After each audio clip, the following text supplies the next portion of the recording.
Romantel is not just a roof, it's an investment in excellence. It has a touch of beauty and class. Heritage Mabati is offering the best price in town, yani bei ya factory. To make your order, you can call us on 0746 667 456 or you can visit us in Ruiru, Bwakairo, Exit 13.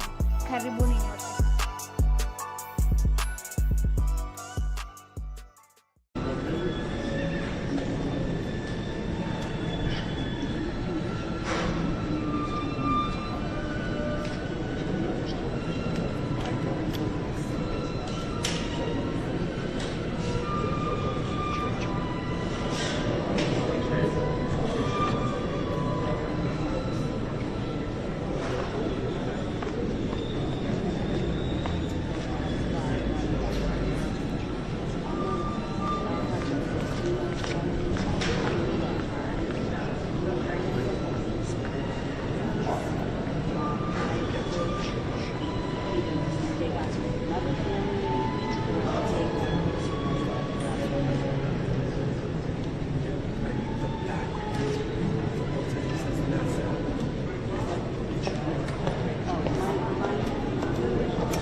that?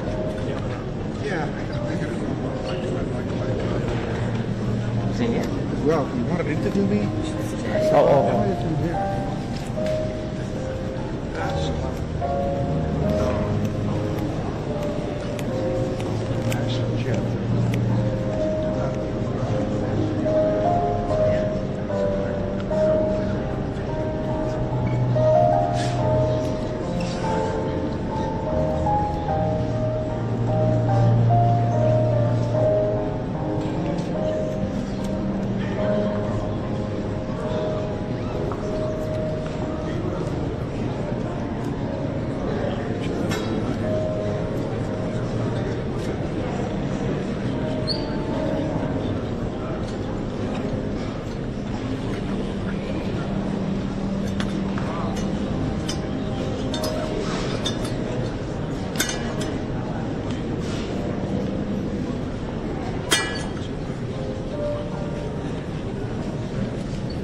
akamurwa na gaitererio maguta ucio mutherie na murene ngai ni arugamirio mbere andu mamenye ni murathime gutongoria moyo andu aingi mekinyane ngai urathimanagĩra ona guitererio maguta na thayu ngai urathanagĩrĩria ucio mutherie na murene ngai ni arugamirio mbere andu mamenye ni murathimĩro ndathire mũkwanjeci Samueli rathimagotha maki mũgambo oimire na igũrũ kwa Ngai na kiuga rathime Daudi ũcio mũtheria tũkotoko biũ andũ mamenye nĩ mũrathimĩro mũthenya ũcio Ngai nĩerire Samueli niĩ ndiroraga mothiũ mandũ Ngai hiyo sasa twende tu Wakorino twende nipe makofi kidogo haya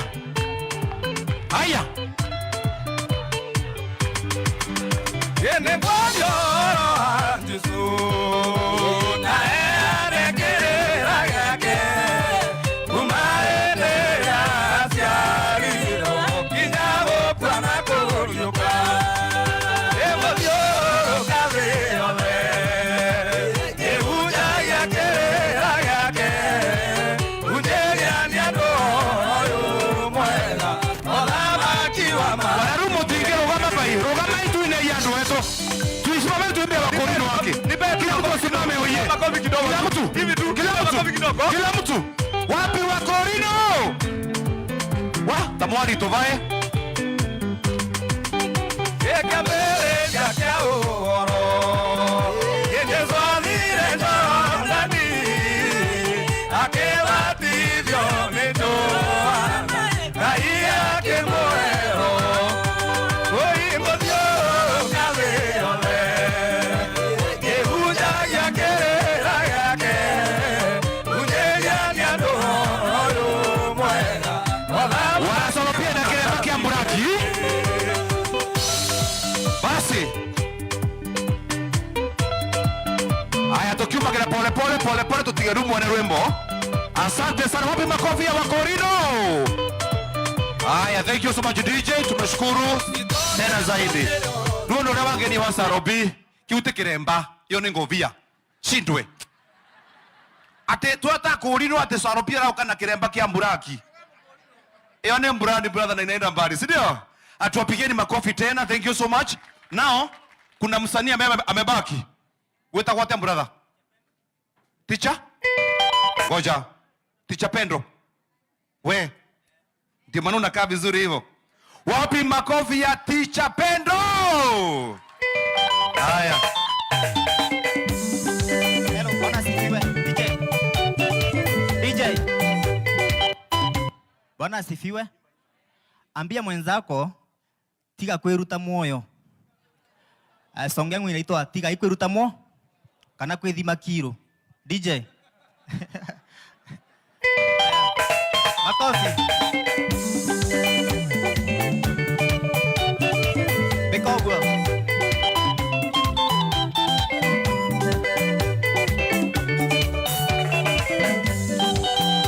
Oi nina kiava kengete kenini. Babae. Nina gete kuthie mathikori mandwanini. Andwanini mena thina mwingi wa meciria. Maita togatigwa ithuĩ tũkĩrĩraga. Arata kwa twasemania mbũra njaine atĩa.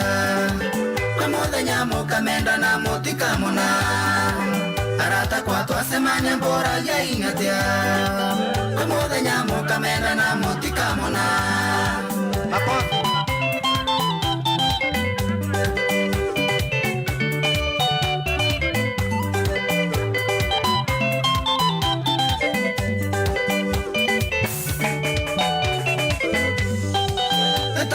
Na muthaitha oi ni twirage weitorora thina wenyu ucoke uthire kaba kwiaria maria macoke makire wiruta moyo ni mavitia nginyagia kwi Ngai arata kwa twasemania mbura ngai atia muthenya mukamenda na mutikamona.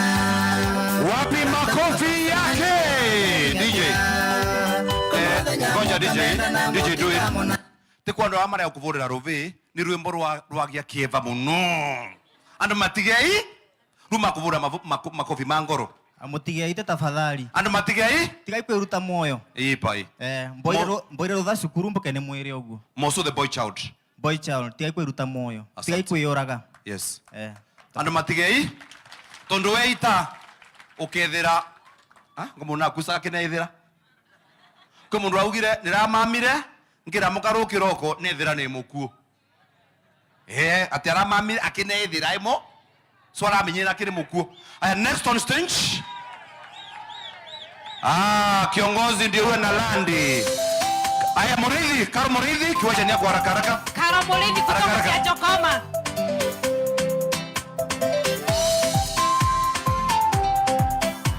Aya. Kutoka Kiachokoma. Ona ige.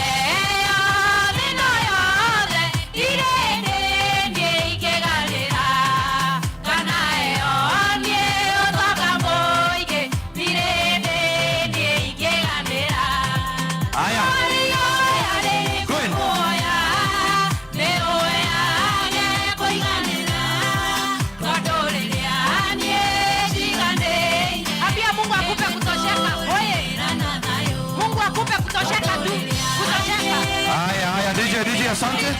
Thank you so much. All those from Kianjokoma City, asante Muridhi. Haraka DJ, kumekunjwo. Anienda ru ndipia there and energized na ndo wakenu na ndo ruwa votu kia uma. Turu kama vaire makena lilimara. So lazima tuine mvote, tegwa? Haraka madam. Wa mwisho ndiye huyu. Asante.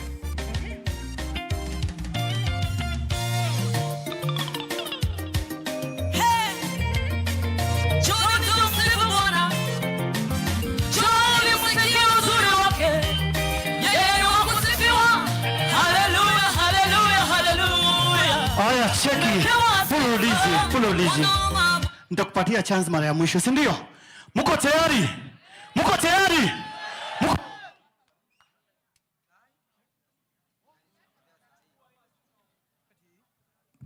Check. Mko tayari? Hebu mko tayari? Anasalimiana kutoka hapa tukienda hivi. Sawa? Mko tayari, si ndio? Mwasi nataka DJ. Sawa. Nataka kila mtu asimame. Mbio. Rugamai wega. Kila mtu asimame. Kila mtu asimamishe. Sawa. Jivute. Sawa.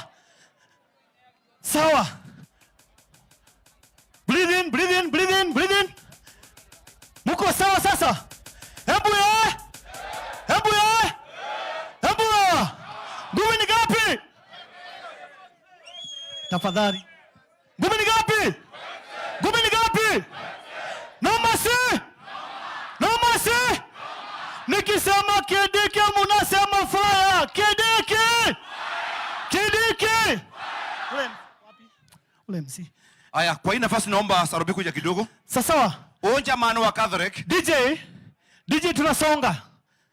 Aya. 1 2 si ndio? Alafu mkumbuke ile ngoma tunaingia naye saa hii. Sawa. Ni ngoma gani? Alafu nataka ole Mombi kuja hapa, Shalon Disam kuja hapa mbio. Tujipange, si ndio? Hapa. Sasa akiingia tunaingia. Okay? Ngoma ni gapi? Ngoma ni gapi?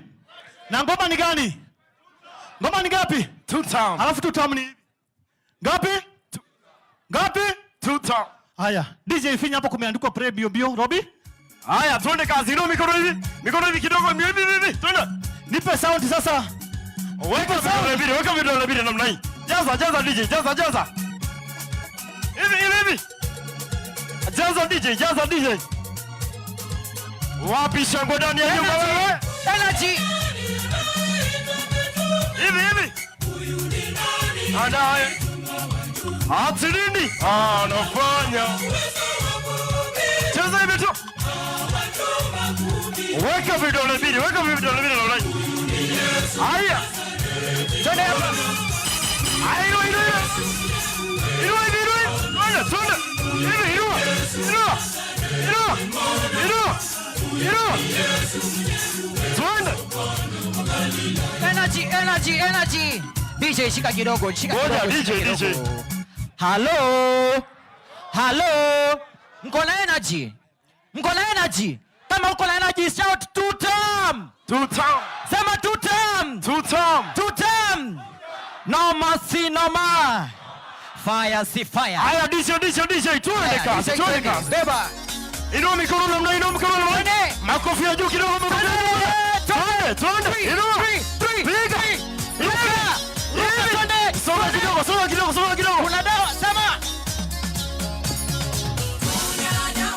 Nini? Hivi tu. Kuna dawa. Kuna dawa. Twende. Namna hii twende. Nidoka mbele ya kumwadhani. Left. Yada tulikanire nawe. Inua mikono namna. Left. Nadoka tena mabata. Inua. 2 time. Marenda wewe hingeria. Gai wako. Dunyihanyi. Atema ya nemo. Sema. Mayanema. Sema. Hingeria. Gai wako. Beba. Do you. Are you ready? Are you ready? Sema. Teketi ya tendangia. Hey. Oranje tuendigaga. Irothimo wina sio. Twende namna hii 2 time. Weka mkono juu namna hii twende. Andeli wina kio. Inua. Are you ready?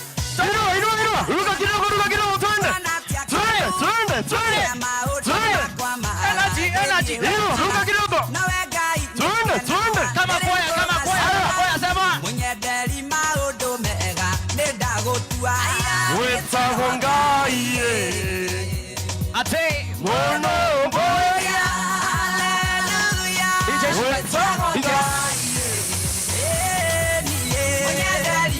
Haya, twende.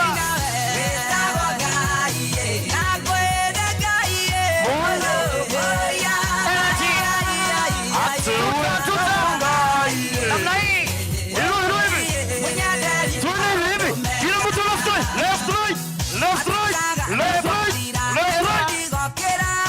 Munyenderi maundu mega ukajoya matigaga ni ndara ni ndainoka munyenderi maundu mega ukanjukiria Wetagwo Ngai. Mono boya. Wetagwo maondo me. Inua mkono namna hii. Inua hivi tu.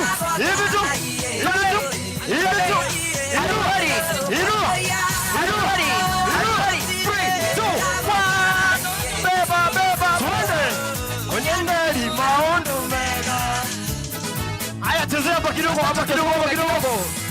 Haya twende namna hii. Mama. Twende.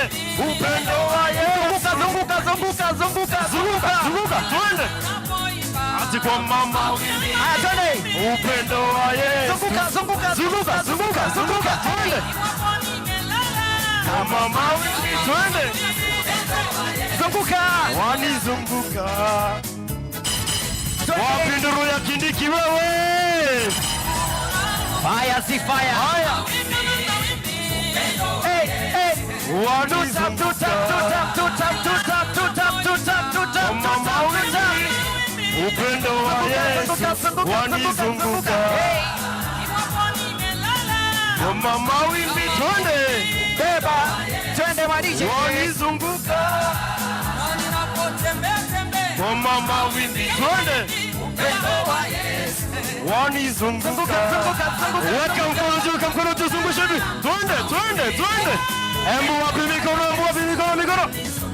Twende. Mama wimbi. Upendo wa Yesu wanizunguka. Ndio Mama wimbi energy. Aya, inua sasa. Inua hivi juu.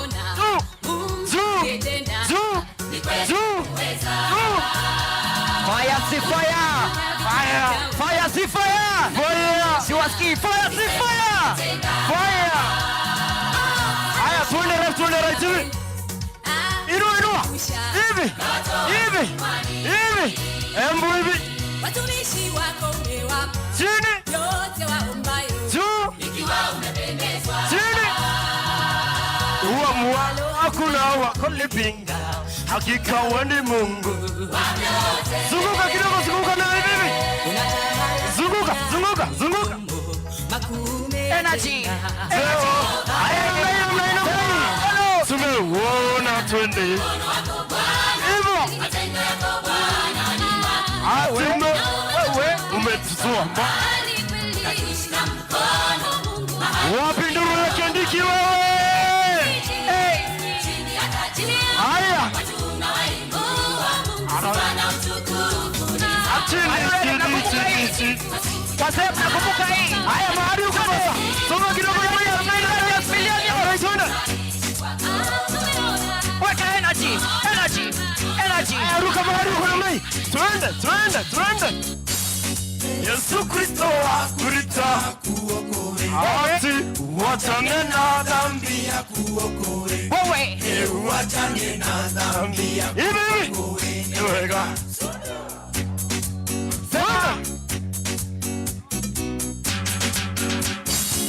Piga makofi na mlai. Mama Bwana Yesu awaita. Hivi.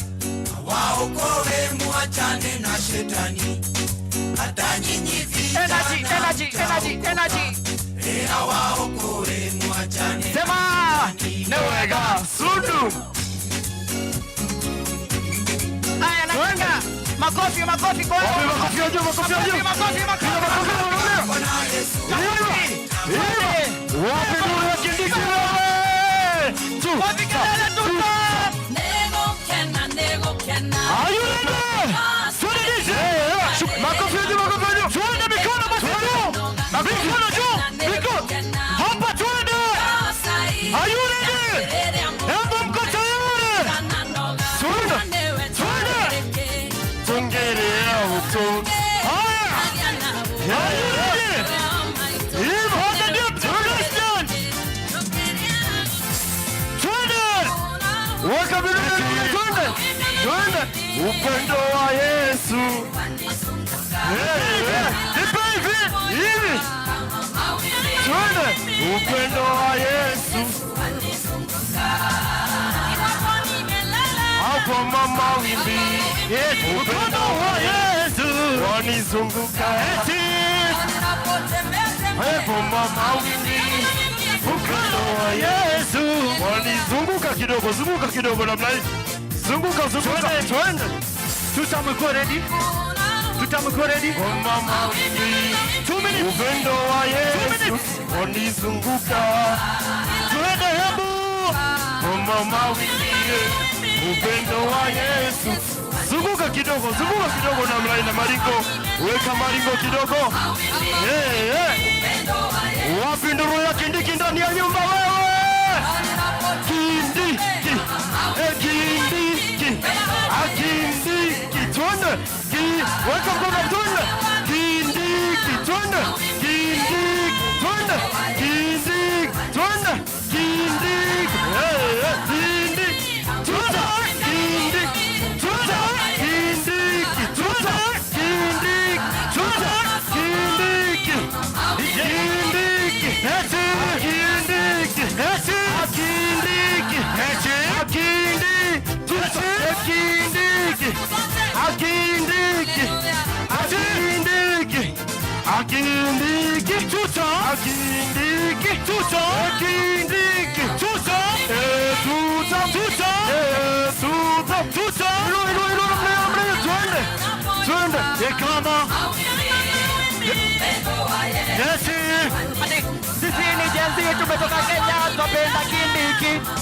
Sisi ni jenzi tumetoka Kenya, tupenda kindiki. Sikia, tupenda viongozi wa kwanza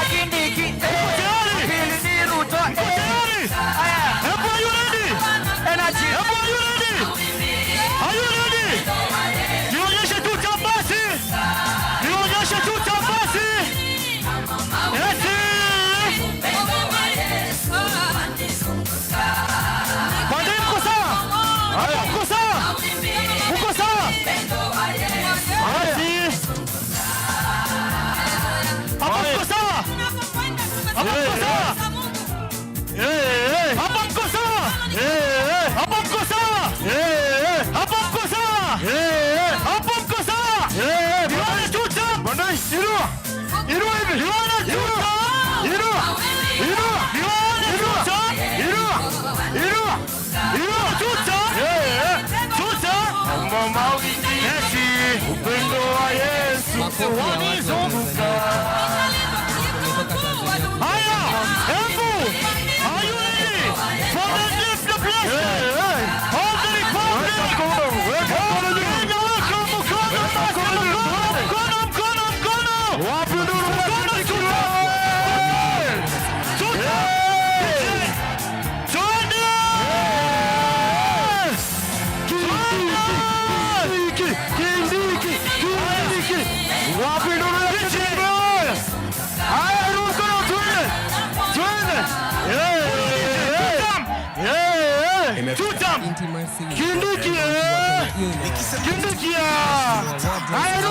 Kama umeishika piga makofi. Let's appreciate Tanzania. Asante.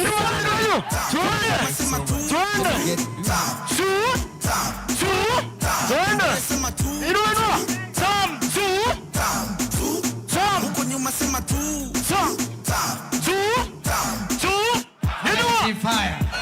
No mercy, no. Vijana mnataka nini? Na wazee mnataka nini? Wa mama mnataka nini? Ama namna gani? Vijana mnataka nini? Na wazee mnataka nini? Wa mama mnataka nini? Unyenyekevu, sisemi kwa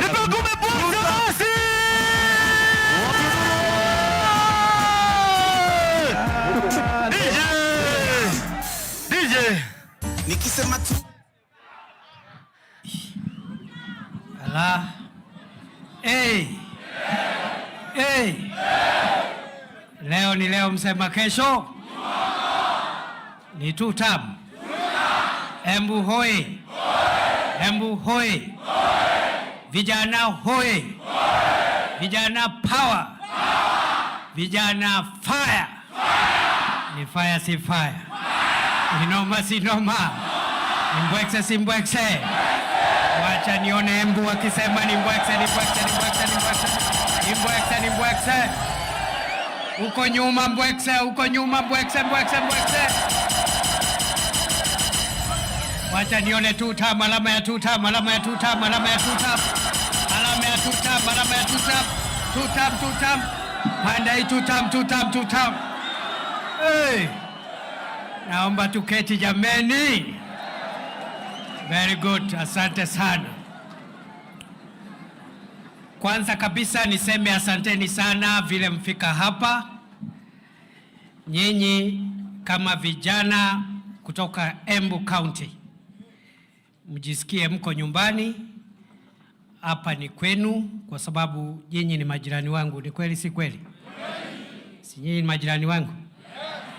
Kwa hivyo mko nyumbani. Leo nimesema mfike hapa muone mahali Deputy President anaishi, ndio siku ingine watu wakitoka mbali, ndio ile siku watu watatoka mbali huko Busia, wengine watatoka Kwale, wengine watatoka Loitoktok, wengine watoke Moyale. Wakifika area hii wakipoteza njia, wewe ndio wakuonyesha kwa sababu wewe uko nyumbani. Ama namna gani jameni? Ya pili niseme wale ambao labda hawajafika hapa, wale ambao wame siku ingine, karibuni tena. Lakini wale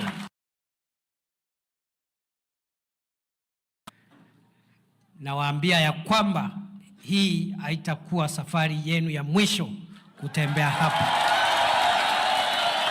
Ama namna gani jameni? Ama namna gani? Si nyinyi sehemu hii sasa DP anatoka hapa area hii. Si mtakuja hapa siku nyingi? Si mtatembea hapa?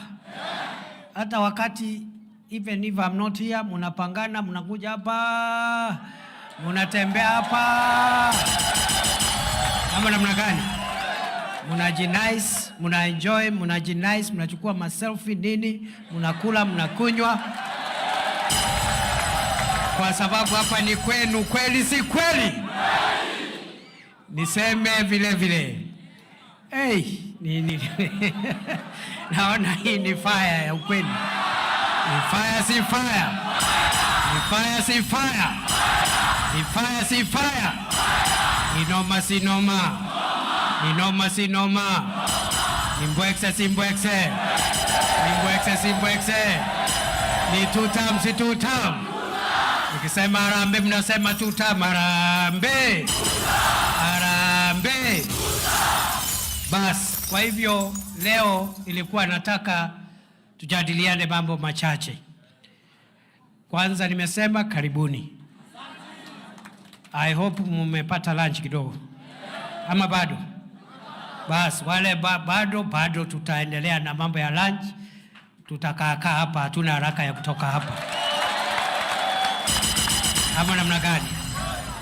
Leo nimetumana nikasema vijana kutoka Embu mufike hapa tuongee. Wengine wenu tumeongea, lakini wengine wenu bado. Na leo mkutano wa leo tumejumuisha vijana ama youth kutoka vitengo mbalimbali, kwa sababu vijana ni vijana.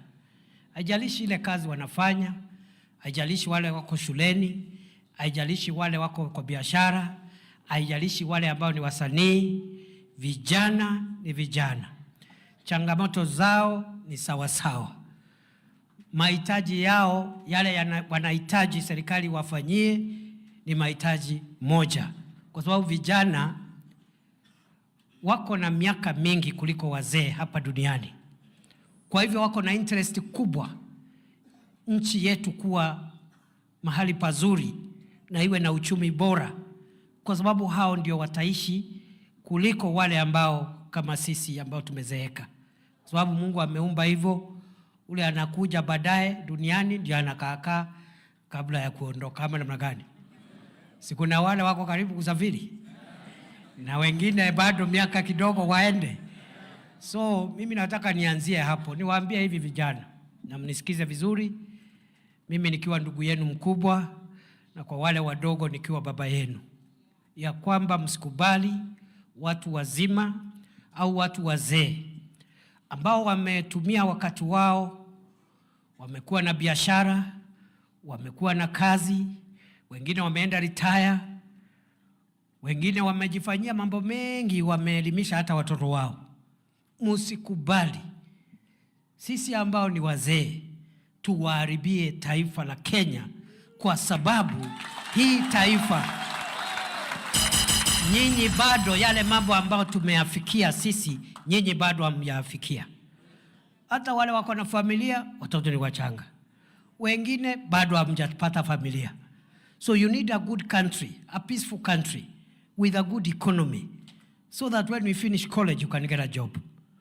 So that when you finish what you're doing, if you're in school, even if you don't need a job, you want to go into business, you'll find a situation where it is easy to start a business. Kwa hivyo msikubali nchi ya Kenya iharibike, muilinde kwa vyovyote vile, kwa sababu nyinyi ndiye tegemeo la taifa, nyinyi ndiye tegemeo la jamii yetu. Nasema hivyo, najua hapa tuko vijana kutoka vitengo mbalimbali.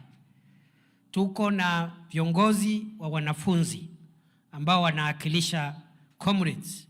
Ni kweli si kweli? Comrades power.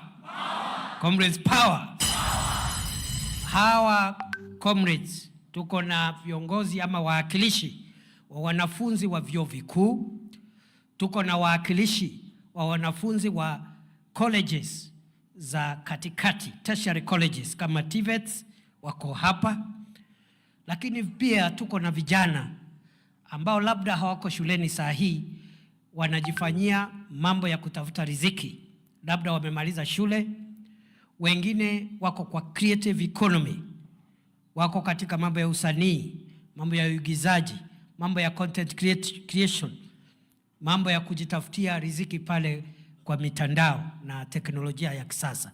So we have performing artists, youth in the creative economy, we have youth in universities, youth in tertiary institutions. Here we also have youth from Embu County who are engaged in business. It doesn't matter the nature of your business. A business is a business. And nobody should discourage you, or nobody should make you look small because you're of the nature of your business. Kuna vijana hapa wanajitafutia riziki in the transport sector, ya matatu, ya taxi, ya tuk-tuk, boda-boda. Pia ni kazi jameni, because that's where you get your living from. Ni kazi. It's better to have that kind of business than to have no business at all. We can talk on how to support you to expand that business so that it can have better returns. But it's better to have that business than to have no business at all. So we have all manner of young people here in the creatives, in the business sector. And that business, kuna watu wako pande ya transport, wengine wako na biashara ndogo ndogo, micro businesses. Wengine wako na kaduka kake yako kufanya shoe shining. Hapo ndio anatoa pesa ya kulisha yeye na kulisha jamii kama ameoa, kama ako na familia.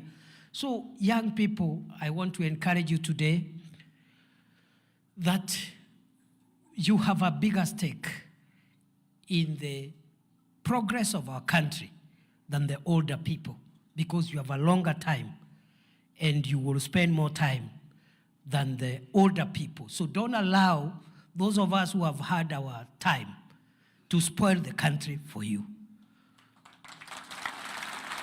Vijana hoi. The country must be peaceful. The country must be stable. The country must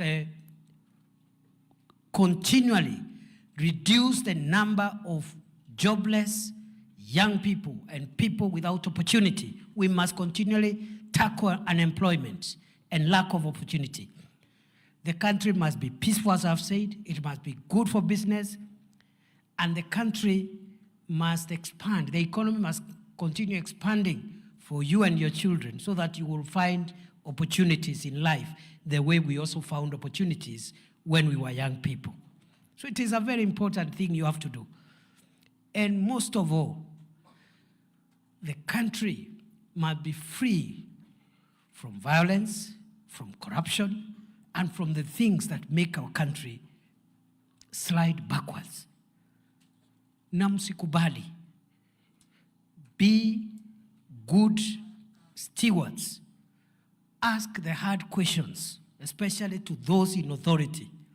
All of us who are in leadership, ask us the hard questions. Demand for us better services. When you think we are not handling public affairs right, ask the questions. But I plead with you, as we make our country better, because there is no perfect society anywhere in the world. All countries have their own challenges.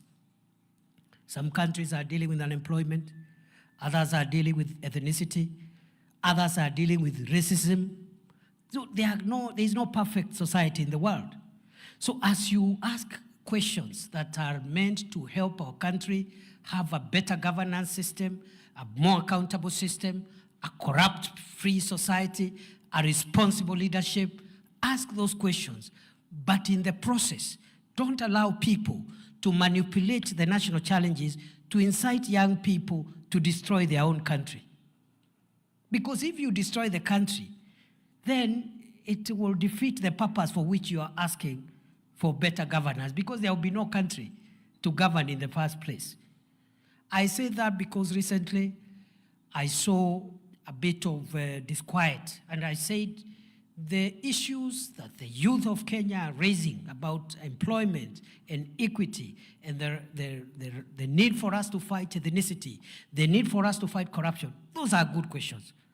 But they cannot be an excuse to destroy businesses, to burn people's shops, and those people have nothing to do with the issues we are fighting. People trying to make a living somewhere in town. Somebody has gotten a bank loan, has set up a shop, is using that shop to educate their children. Then because of issues about leaders, not even about the people, they get their shop burnt down. That is not right, because we are destroying our own investment, our own wealth. Let us express our views. Let us challenge the the things that are bad in our society, but let's keep the country safe.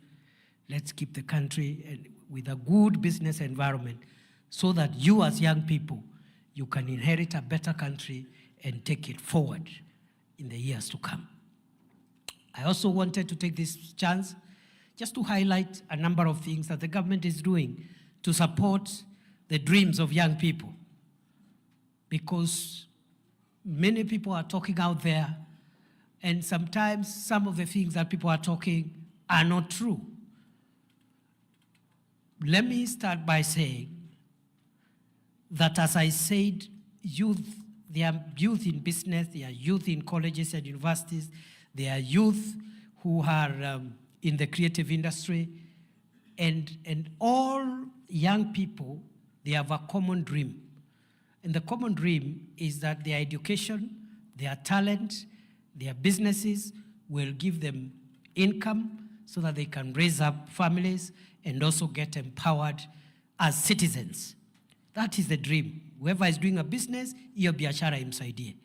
Whoever is in university, they want to get a job, serve the nation, but also get income. Those who are in the creative industry, they are using their talents to also earn an income. So, as an administration since 2022, we've been thinking deeply on how we can build on the past successes of Kenya to make Kenya better and more successful. And I want to assure you where we are today is not where we were in 2022 when President Ruto took over. We made some progress. It may not be as fast as we wanted, but definitely we've made some progress. What are we doing to empower young people and to create more opportunities for young people to realize their dreams?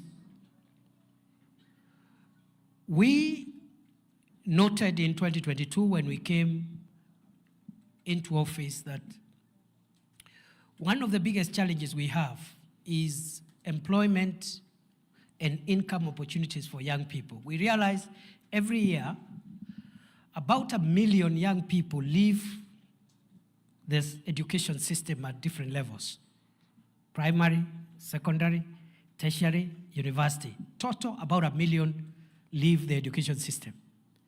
But we realize the economy is absorbing only a quarter of those who are leaving school.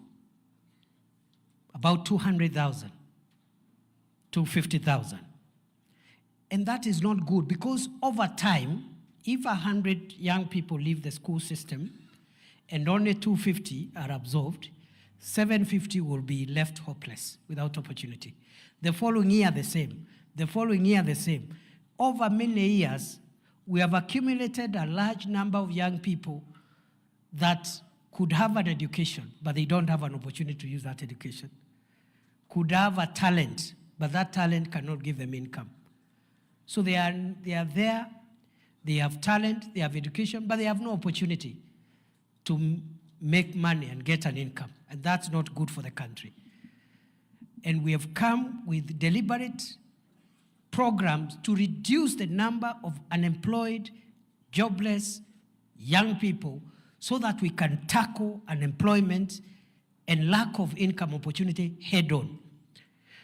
Remember, as I have said, this problem of unemployment has not started in 2022 when President Ruto took over. It is an accumulation of many years. And many political leaders have always been saying, we have a problem with unemployment in Kenya. We have a problem. There are no opportunities for young people in Kenya. But they don't come with a solution. Okay?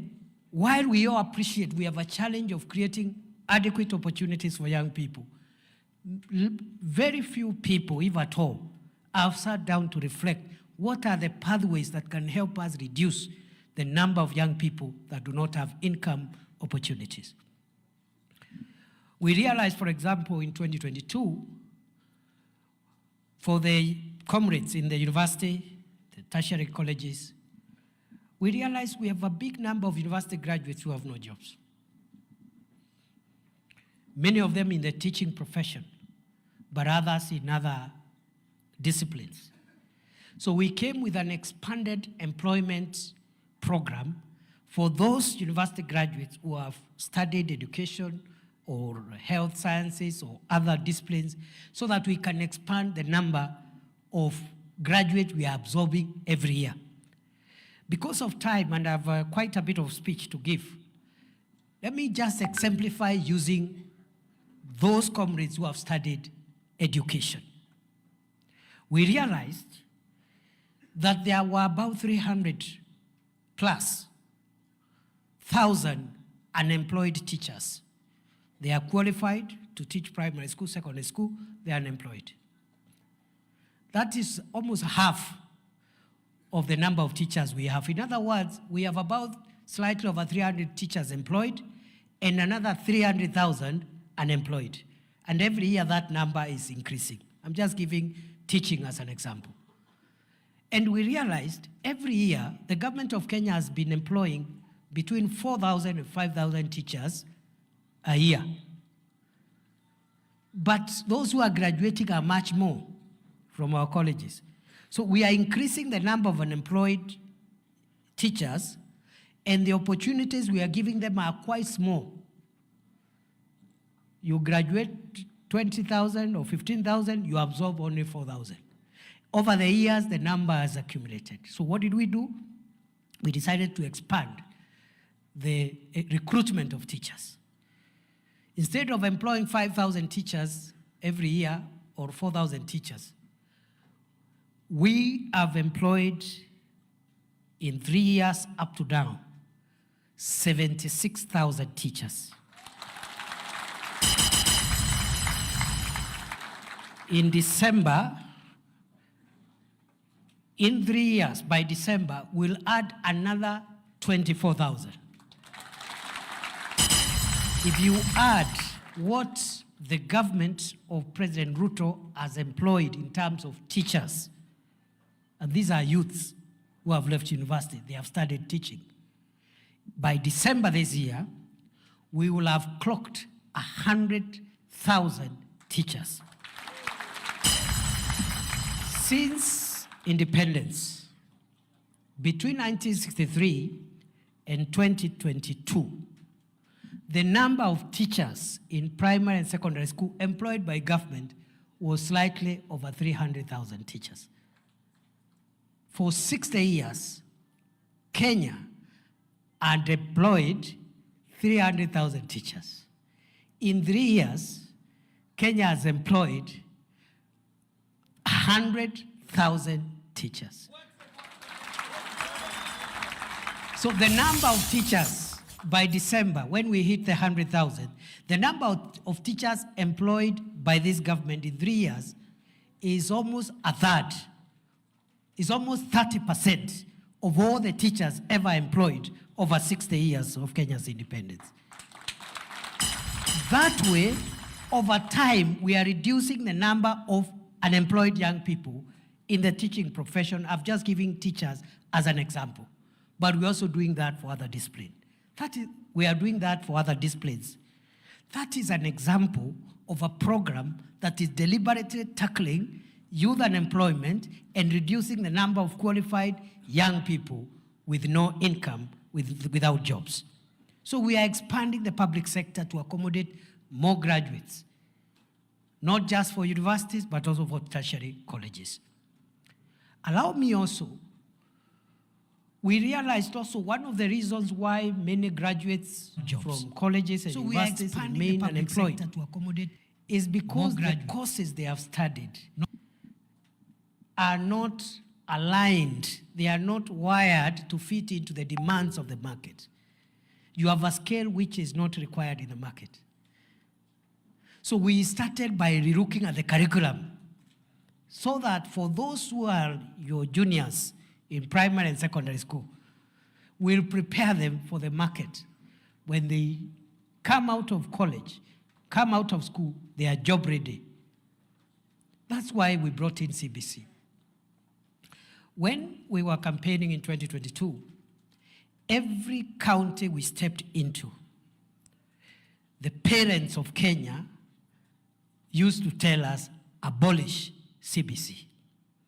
It is burdensome. It is confused. It is giving parents a lot of responsibilities. Did you hear that noise around CBC in 2022? Everywhere they were saying, abolish CBC.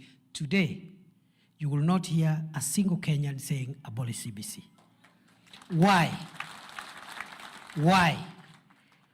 On the first day President Ruto was sworn into office, he brought a presidential working party on education reforms, where he gathered professors and people in education policy, and even comrades were represented in that presidential working party, students, to work on many reforms on the curriculum, but also in the funding model for our institutions of higher learning. That presidential working party is the one that helped us fine-tune the CBC curriculum. And that is why the noise has gone down. Because children today are more comfortable, the teachers are more comfortable, the parents are more comfortable. We stopped burdening students and pupils with a lot of cramming, with a lot of, just forcing so many things on a child's head. That's not necessary. And we found out that for you older people and for us, we were pushed too much for no reason. That's why the CBC at the tender years is very soft on the children. And the final exam is a very small component. They are assessed every day, every week, every month, every term. By the time they reach grade 6, when they do the first exam in quote, it's not really an exam, it's a test. Okay? They have already been assessed 60%. So that test will only count for about 40%. They go to junior school the same. So it's a softer way so that children can grow, not just cramming science and cramming history and cramming the other subject, but they have adequate time so that in these 10 children in one class, maybe only about 5 are interested to go all the way to university to study to be engineers and lawyers and teachers. Some of them, because they have a bit of freedom and a softer curriculum, they are gifted to be sports people, to be musicians, and because of that curriculum now, we have said by the time the children leave junior school to senior school, and we are going to senior school in January 2026, the first class of senior school will be in January 2026. By that time, we'll have reduced the subjects, and the children will only concentrate on the subjects that relate to what they want to do in life, not to study everything. So we have a pathway called STEM for the children who wants to major in science, technology, engineering, and mathematics-related disciplines. Those ones will go to senior school and concentrate on STEM. Senior school, others will go there to study social sciences because we still need social scientists. As much as we need engineers and doctors, we also need social scientists. We need psychologists. We need sociologists to help us live better with other members of society and so forth. So some will study social sciences in senior school. Others will study STEM. Others will study the sports, arts, and creatives. Music, performing art, for the 3 years they are going to spend in senior school. So by the time someone goes to university, they are very clear what they want to do for those who want to go to university. So that curriculum shift is a legacy so far of President Ruto's government, fine-tuning the curriculum to make it more adaptable and flexible to allow young people to go into the future more prepared for the job market so that we reduce the number of unemployed, jobless, young people going into the future.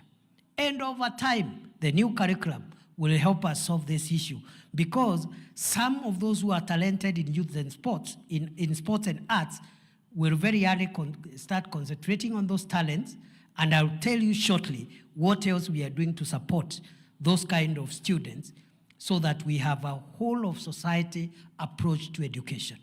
So we are reforming the education system. We realize the teachers were not enough, we increased. We realize the classrooms are not enough. We have built 23,000 classrooms in primary and secondary schools. 15,000 of them have been built by the Ministry of Education. 8,000 of them have been built through CDF, which is a national government fund. So we have better facilities. We are now commencing equipping the schools that do not have laboratories, especially schools doing sciences, and they don't have labs. There are many schools in rural areas where pupils doing secondary exams, their first encounter with a microscope in a biology exam is on examination day. And that is very unfair to that pupil. The first time to see a Bunsen burner, or what is the other thing called? A pipette. There was something called a pipette. Those things, okay? They encounter them on KCSE day. While in other schools, they have been doing laboratory work in Form 1, Form 2, Form 3, Form 4. So we are bringing equity in education. But the tertiary institutions for colleges, the middle-level colleges, we are working on the curriculum there. We have brought in the modularization of the curriculum in tertiary institutions. Modularization means if you are a young person doing business and you want to study for a skill in a TVET, you don't have to close your business and go and study. You can go to a TVET, register for one module for 3 weeks, study, get examined for that module, go back, continue your business. When you get time, you come and do another module, and over time, you, in an almost part-time way, you continue with your business, but you also get your qualification when you have accumulated enough modules. Instead of saying, if you want to be a mason or a carpenter, you must close your shop and go and study in a polytechnic or a TTI until you finish. We have also brought in something called recognition of prior learning. Many young people are gifted by God in certain technical skills. So even before they go to college, you've seen very young boys, very young girls, they can make something, and they have not gone to school. Wengine wanashikanisha wires hapo, wire alafu anakuambia, you know, have you seen those things? Just using their heads, they can tengeneza namna hii. So there are people who can even be carpenters, but they have never been in any polytechnic. Is that true? Naweza tengeneza meza, lakini hajaenda polytechnic. So we have brought something called recognition of prior learning. If you are already a mechanic, but you have no qualifications, we just take you to the nearest TVET for 2 weeks. We bring the assessors to assess the level of your knowledge, the level of your skills. In 2-3 weeks, if we are certain that you are as good as any other mechanic, we give you the certificate. And many young people today in what we call juakali, many of them have not been to any college, but they know how to work welding, dirisha, they can do something hapo. So we can recognize that knowledge. You just go to the college, we get assessors from government, they assess the quality of your knowledge and certify you. It's called recognition of prior knowledge. We have also brought in something called dual training policy and many other things which I don't have time to explain in the tertiary level. That's why you have seen in 2022 when President Ruto was sworn in, the number of TVET students across Kenya was much smaller compared to the university students.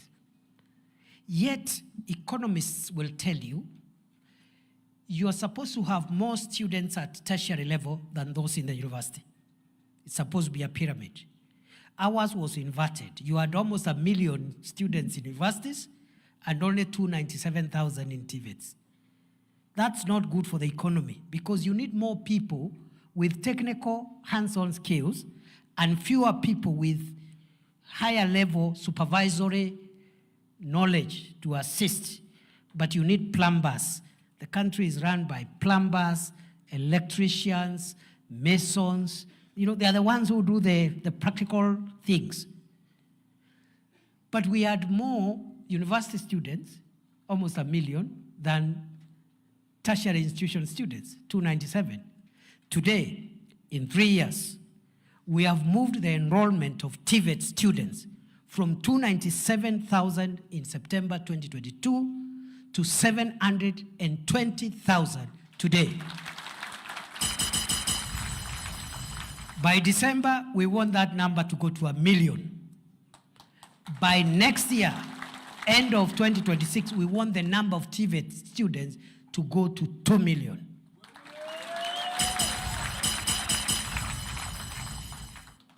That is one way of empowering young people and making them job ready. The dual training policy, for example, makes you job ready because it combines theoretical study and practical study. You cannot graduate from a TVET unless you have been attached in a practical industry, a practical business, doing something related to your area of study. That way you become job ready by the time you graduate, and so forth and so on. So that's what we are doing at the university level. We are fine-tuning the funding model of the universities because in 2022, many universities were going bankrupt based on the model we were using to fund higher education. Today, the vice chancellors will tell you the funding model we are using is better, and many universities that were in debt are slowly stabilizing financially. We have also said, as much as there are issues around the means testing tool, we will refine the means testing tool going forward to make sure that students who cannot afford fees are not locked out of college because of the university funding model we are using. And you've seen already, the funding to higher education loans board has increased. Last year, we gave help 35 billion. This year, it is 41 billion. Comrades, power. Fire, see fire. So we are thinking about how do we make our education better, more relevant, of high quality, accessible, affordable, because that agenda is an agenda for young people. We, again, are very serious in terms of job creation. I've told you what we are doing to employ more people like teachers in the public sector. But there are certain interventions we are making in the private to make sure the private sector absorbs more people, because government cannot employ everyone. And when you hear the president talking about macroeconomic stability, like lower interest rates, like a stable currency, like Kenya now has a very stable currency. When we came into office, the dollar was exchanging at 167 to the dollar. Today it's 128, 129 to the dollar. When we came into office in 2022, Kenya did not have any foreign exchange. The value of imports was too high compared to the value of our exports. Today, we have narrowed the gap between our exports and imports, and we have a very healthy, for those who are economists, there is something called a current account. We have a healthier current account because we are exporting more and importing less. One area where we were using a lot of foreign exchange to import, we were importing a lot of food. We were importing a lot of maize, a lot of wheat, a lot of rice, a lot of cooking oil. The government, in its agricultural transformation program, is reducing imports, encouraging our own production. For example, I can give the example of maize. 2022, we had produced 34 million bags. 2023, we produced 44 million bags, an additional of 10 million bags. In 2024, it rose again to 64 million bags. This year, we are expecting to harvest 75 million bags of maize. Already we have reduced the number of maize imports by 70%. We are doing the same for rice. We are doing the same for cooking oil and edible oil. We are doing the same so that we save on foreign exchange, we reduce the imports, and we have a healthier current account, and we also have enough cash reserve ratio. Cash reserve ratio is enough foreign exchange. We now have actually more than doubled the amount of current exchange we have, the number of dollars at the central bank from $5.7 billion in 2022 to currently $11.2 billion. So we are doing that so that we reduce the amount of money we spend in importing, so that the economy can be stable, so that private sector can access credit. You've seen the interest rates have started coming back from commercial banks, so that private sector can have more credit and employ more people. So there are many things we are doing to encourage private sector to absorb more young people in their businesses. But we are also saying that many young people are not looking for employment. Many young people are looking for income opportunity, either through business or through selling their talent. And that's why this curriculum is really a game changer. Because in this curriculum, we are saying those who want to be engineers and people to scientists and mathematicians, and you go to a STEM pathway, and then you become a scientist, you help us solve national problems. But those who want to study social sciences and humanities, you study humanities, you help us, we also help us to solve social problems. But those who also want to do sports and arts and creatives, specialize in them and make your money through creatives. This government, Kenya now is one of the 4 countries in Africa where Meta, the owners of Facebook and the other social media platforms, have agreed you can monetize your creative content and get paid based on your social media account. Fire, see fire. So we are making opportunities for young people. If you are in the creative space and you have a social media presence that can help you money, I have said in Kenya, in Africa, only 4 countries are in the category we are in, where Facebook, the owners of Facebook and other social media platforms, Meta, has agreed that you can monetize your social media account and get paid. And the president this month, actually at the end, the 3rd week, is going back to America to negotiate for greater monetization of social media content, and you're going to get a number of young people creating incomes and expanding the opportunities using the internet. What are we doing? We are also increasing the number of young people with skills, because we have many young people with skills, but they don't have opportunities to use those skills. Let me give one example, the affordable housing program. We are building 161,000 housing units across Kenya. The number of those units is increasing every day. We are also building 400 markets, fresh produce markets. In your own county of Embu, we are building 12 fresh produce markets. And they are in all the constituencies. We are also building hostels for comrades. We are building hostels in universities so that you can have affordable accommodation. You get a good accommodation, which you would have paid 6,000. Because of the standard, you would have paid 6,000. That same quality, which is charging 6,000 to a University of TVET student, per month. The government will build it, you only pay 2,000. Same high quality, so less than half of what you're paying. But also, those who cannot afford and are staying in dangerous and healthy and dignified dwellings because of your income level, instead of staying in a mud walled house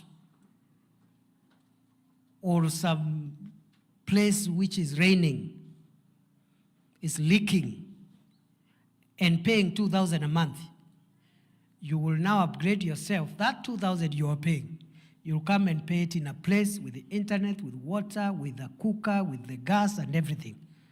So it is one way of bringing dignity to our young people in universities and colleges. It's even safer. Instead of staying very far in unsafe places, the hostels have security, they have all the amenities, and so forth and so on. But more than just providing hostels and markets for those in business and affordable housing for those who want to acquire homes, we are also creating jobs using the affordable housing, markets, and hostels program. Already, the young people who are employed in the affordable housing, markets, and hostels program are 320,000. Sometimes the figure goes to 350, depending on how many active sites we have, but it is somewhere between 320,000 to 350,000 people who would not have had somewhere to get money from if the housing program was not there. And the housing program is not going to stop, because the demand for shelter, for quality houses is too big. It's only that people could not afford because the mortgages were too expensive. So today, families can have a single bedroom at 2 million, 1 million, 1.5, that way. And you pay what you should have paid as rent. If the rent was 4,000, you pay it in a good accommodation, and over the years, you acquire the house. So we are trying to do that, to create dignified homes, but we are creating jobs. Today, between 320,000 and 350,000 young people are earning, and that program is not going to end anytime soon. It will be there 10 years, 20 years, 30 years.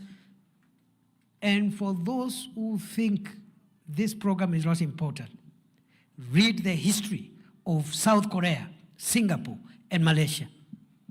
One of the programs that transformed the standards of living was the housing program, where, for example, Singapore, 99% of the citizens are homeowners. That is why Singapore is always #1 in the Human Development Index, because 99% of everyone has some form of a good home. And you know, a home is an asset.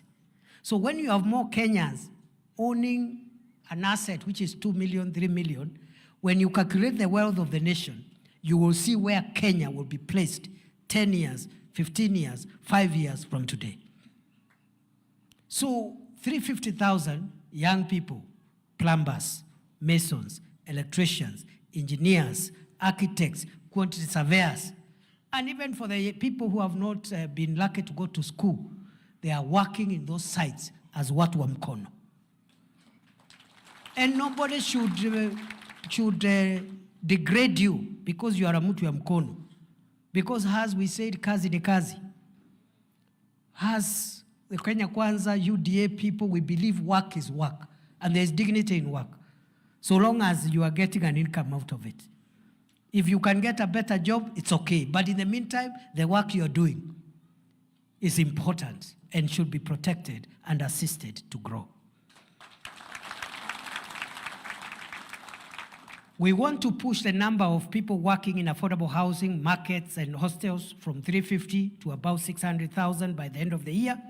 We want to push it in the next 1 year to employ 1 million young people under affordable housing, markets, and hostels program. That is how you transform Kenya. That's how you respond to joblessness. You don't just say there is a problem. And when you are asked what do we do to reduce the number of people who have no jobs, you have no answer. And that is the difference between us and the people competing with us. Some of them, if you put them on this platform, they will not last for 3 minutes. Because they will just say, oh yes, Ruto must go, I don't know what. And then after that, let's assume it is okay, he must go. Okay, then how do we solve the problem of young people in Kenya? They have no answer. So, if we can push in the next 1 year the number of skilled and semi-skilled young people working in affordable housing, markets, and hostels to 1 million, then we have another program called Kazi Mtandaoni, where we are building ICT hubs for use by young people in public spaces. We already have started with TVETs and universities. We have Jitume labs in many of the TVETs. And if any TVET in Embu doesn't have a Jitume lab, let me know. We will put one immediately and put 100 computers with internet. Because I have gone to TVETs and universities with the Jitume lab. Just 100 computers. Students who are already studying, but they spend 2 hours there in that Jitume lab. Some they are doing foreign exchange trading, some are doing script writing, others are doing website design, others are doing app development, others are doing transcriber, and there are so many jobs in the internet, so long as you have stable internet and a computer, which many young people lack. So we are doing Jitume labs. We are doing ICT hubs. The Jitume labs are in institutions. And if there is any institution in Embu County without the Jitume lab, let me know. You will get one immediately. If you have one without enough computers, let me know. I will go and add computers. Nani Deputy President atashindwa na kupatiana kompyuta kwa TVET kweli? Allah. So those Jitume labs, we are also saying the young people who are not in universities and colleges, but they are digitally savvy, but they don't have money to buy a computer and connect it to internet so that they can get into digital jobs. Every market, the 400 markets we are building, including the 12 in Embu County, we are going to put on the top floor of each market a computer lab, an ICT hub with computers connected to the internet, free of charge for young people, so that the young people in Embu Town, in Runyenjes, in Chicago, in Ishara, in Kiritiri, instead of wasting your time in the market because you have no facility, you can't do anything, you have some skills, but you don't have money to buy a computer, you don't have money to put internet. And instead of waiting for a politician to pay you 100 shillings so that you can go and heckle their political opponent, you use the ICT hub to go into the internet, not to insult the MCA, not to insult the governor or the president, but you go there to earn a living and look for digital jobs and take care of yourself and your family. Because if you are unhappy with a leader, you don't like your MCA, you don't like your MP, you don't like your president, the solution is not insulting them. The solution is to wait for the election and vote them out, isn't it? But before the election, make use of the time you have to build yourself. Don't waste your time in negativity. Because even if you insult them and you don't vote them out, they will be voted in. Isn't it? Yeah. And why waste time with all negativity? Just do your thing. Just ukiangalia useme huyu anakaa kama hana habari. They cannot lead anything. And you wait during election. Unamwambia out ninja. Ama namna gani jameni? Fire si fire. Kwa hivyo, We are creating, already the Jitume labs are about 272 in TVETs and universities. The markets will give us another 400 spots. And these ones are for the youth who are not in institutions. They are in the marketplaces. Pale sokoni, Kiretile, badala ya vijana kukaa hapo idle, wakingojea kuchomwa, jeshi ichomwe, wanaenda kwa internet pale, wanafanya forex trading, wanafanya website design, wanalipwa hela, and they have no time for negativity. Fire see fire. Fire see fire. Noma si noma. Tuendelee na hiyo maneno ama tuachane nayo? Do we continue thinking how we resolve unemployment and job opportunities, or do you want to waste our time talking about who will lose the election and who will win the election as if the election is today? Let's look for those who are leaders. Let's look for solutions for unemployment. Siku ya kampeni ikifika, kila mtu, hakuna mtu anatoka mbinguni, kila mtu amekuwa kiongozi. Aulizwe siku ile ulikuwa na kiti, ulifanya nini?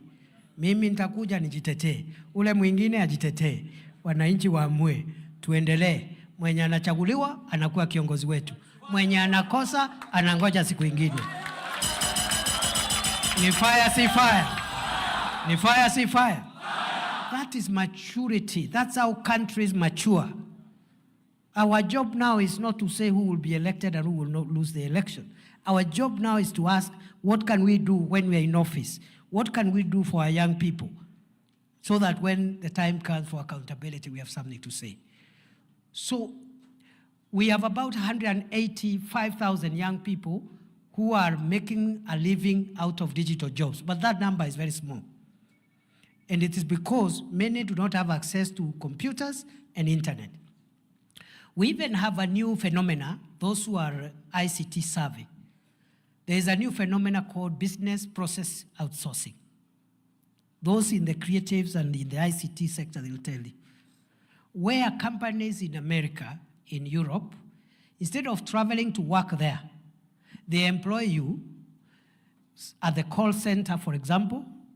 You are in Kenya, but their calls of that company are diverted to an office in Kenya, customer relations jobs, and other jobs, but you are based here, but working for a company abroad without leaving Kenya. For those who want, because you are educated people, there is one very successful privately run business process outsourcing, BPO, in Tatu City, which is employing 5,000 young people daily in 2 shifts, 5,000 during the day, 5,000 at night, to work for overseas companies, but they are based at Tatu City, and they are being paid for working for overseas countries without leaving Kenya. So, it is my submission, dear young people, it is possible, very possible, to expand the number of young people getting an income through the digital space, through the internet, through ICT.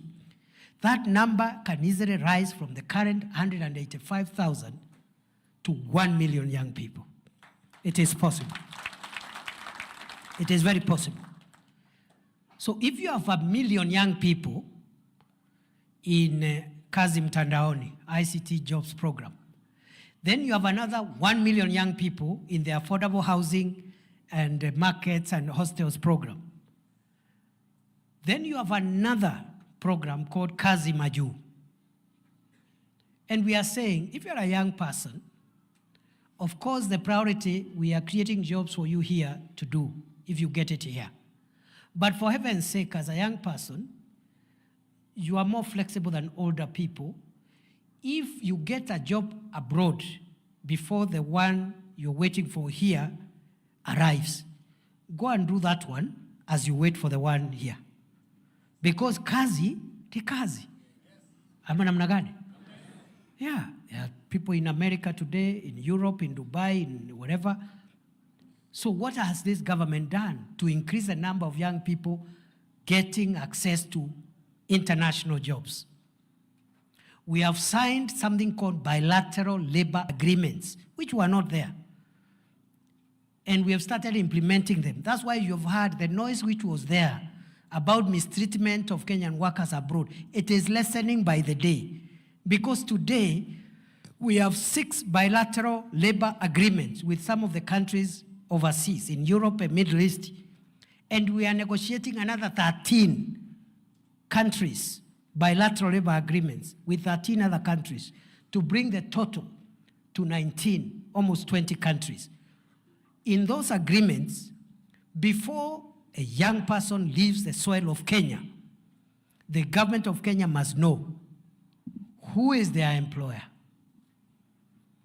how much money are they going to earn, how will it be paid. If the person, our young person, gets into trouble there, what is the arrangement to bring them home as government? So by the time you live here, we have an end-to-end view so that you don't go there and enter into the hands of slave traders and other people who misuse you. I am happy to report, so far, under the Kazi Maju program of job creation, we have lifted 430,000 young people from Kenya to go and earn living abroad. And you know, they are not relocating forever. We are not chasing them. Just go there, work for 5 years, save some money, invest at home, come back. In fact, I encourage young people, don't go there to stay permanently. So before you go, if you are a young man, you must get a girlfriend here before going. Or a wife. If you are a girl, get a boyfriend before you go, or a husband. Then you go, so that you sikae sana after. And then also invest home. Diaspora remittances have increased in the last 1 year from $4 billion to $4.95 billion. So there is profit in working abroad, those who can go and work and invest at home. Again, 430,000, that number is not ambitious enough. We can easily push the number of young people working abroad in good jobs, well paid, well protected legally through bilateral labor agreements. We can get that number to 1 million young people, Kazi Maju. So if we can continue with the momentum, 1 million job for affordable housing, markets and hostels program, young people in the skills sector. We get another 1 million Kazi Mtandaoni program. We get another 1 million Kazi Maju program. And then for the young people who may not have education, a good education because of challenges, they left school early. We have said that program, which used to be called Kazi kwa Vijana, Kazi Mtaani, tumeirudisha. Sasa tunaita Kazi Mtaani Climate Works. In every county, in every sub-county. Instead of staying idle, you go and work with your hands. At the end of the day, you get your 500 shillings. In a week, it is 3,500, 4,000. In a month, it's 16,000. It is money. It is better than staying. It's better than staying doing nothing. Yeah, people say, oh, kazi, vijana, sijui kazi. Kazi ni kazi, and there is dignity in work. If you get your 15,000, 16,000 every month by working with your hands, what is the difference between that money and someone who is employed as a clerk in an office earning 15,000? Is there a difference? Si pesa ni pesa. Kwani yako imeandikwa mtaani? Si ni pesa jameni?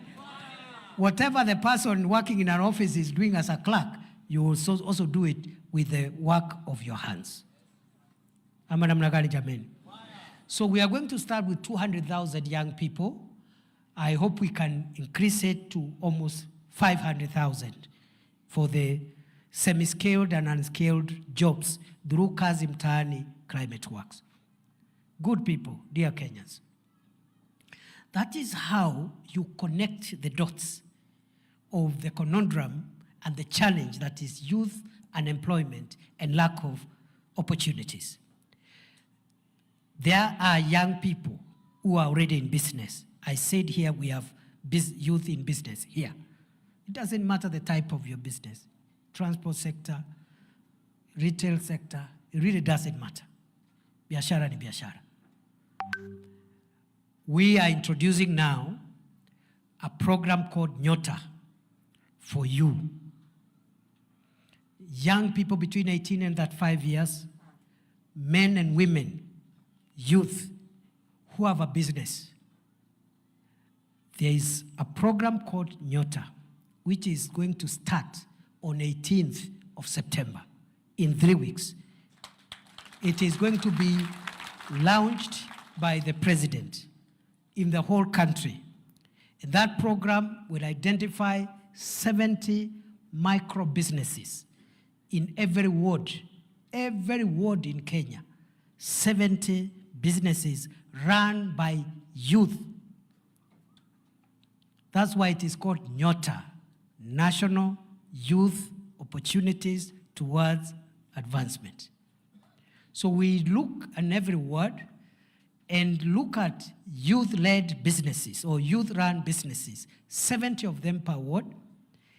They will be trained on bookkeeping, record keeping, and how to manage a business, and they will be given a grant, not a loan, of 50,000 shillings to expand their business. And for the people who are rich and wealthy and who have big businesses, they will never understood the power of 50,000 to a micro business of someone who is running a mkokoteni or running a grocery shop or a hairdressing shop in the village. So this 50,000 is going to assist very many micro businesses. And it's a grant, it's not a loan. The president has also directed that under the Kazi Maju program, if you are a young person, you've gotten a job abroad and you have a contract, but you don't have money for getting a passport, you don't have money for medical exam, you don't have money for air ticket, the youth fund will give you a soft loan called relocation loan so that you pay the ticket, you pay the medical exam, you pay for the passport, uende utarudisha pole pole once you have arrived in the country of destination and you are earning your money.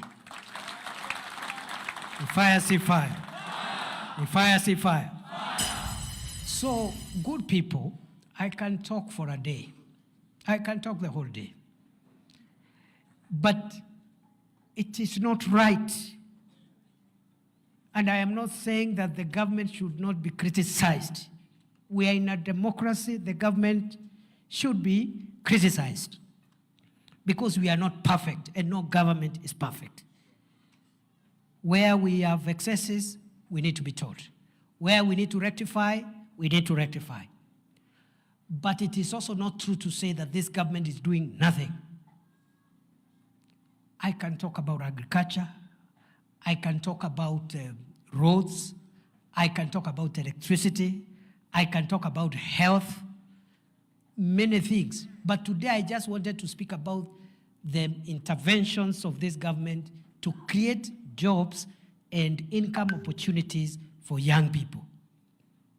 From Kazi Mtaani Climate Works, to Kazi Mtandaoni, to Kazi Maju, to Nyota for businesses, to reforming the education sector, to increasing the funding for universities and the amount that is going to help and supporting comrades in universities, to increasing the number of teachers we are employing.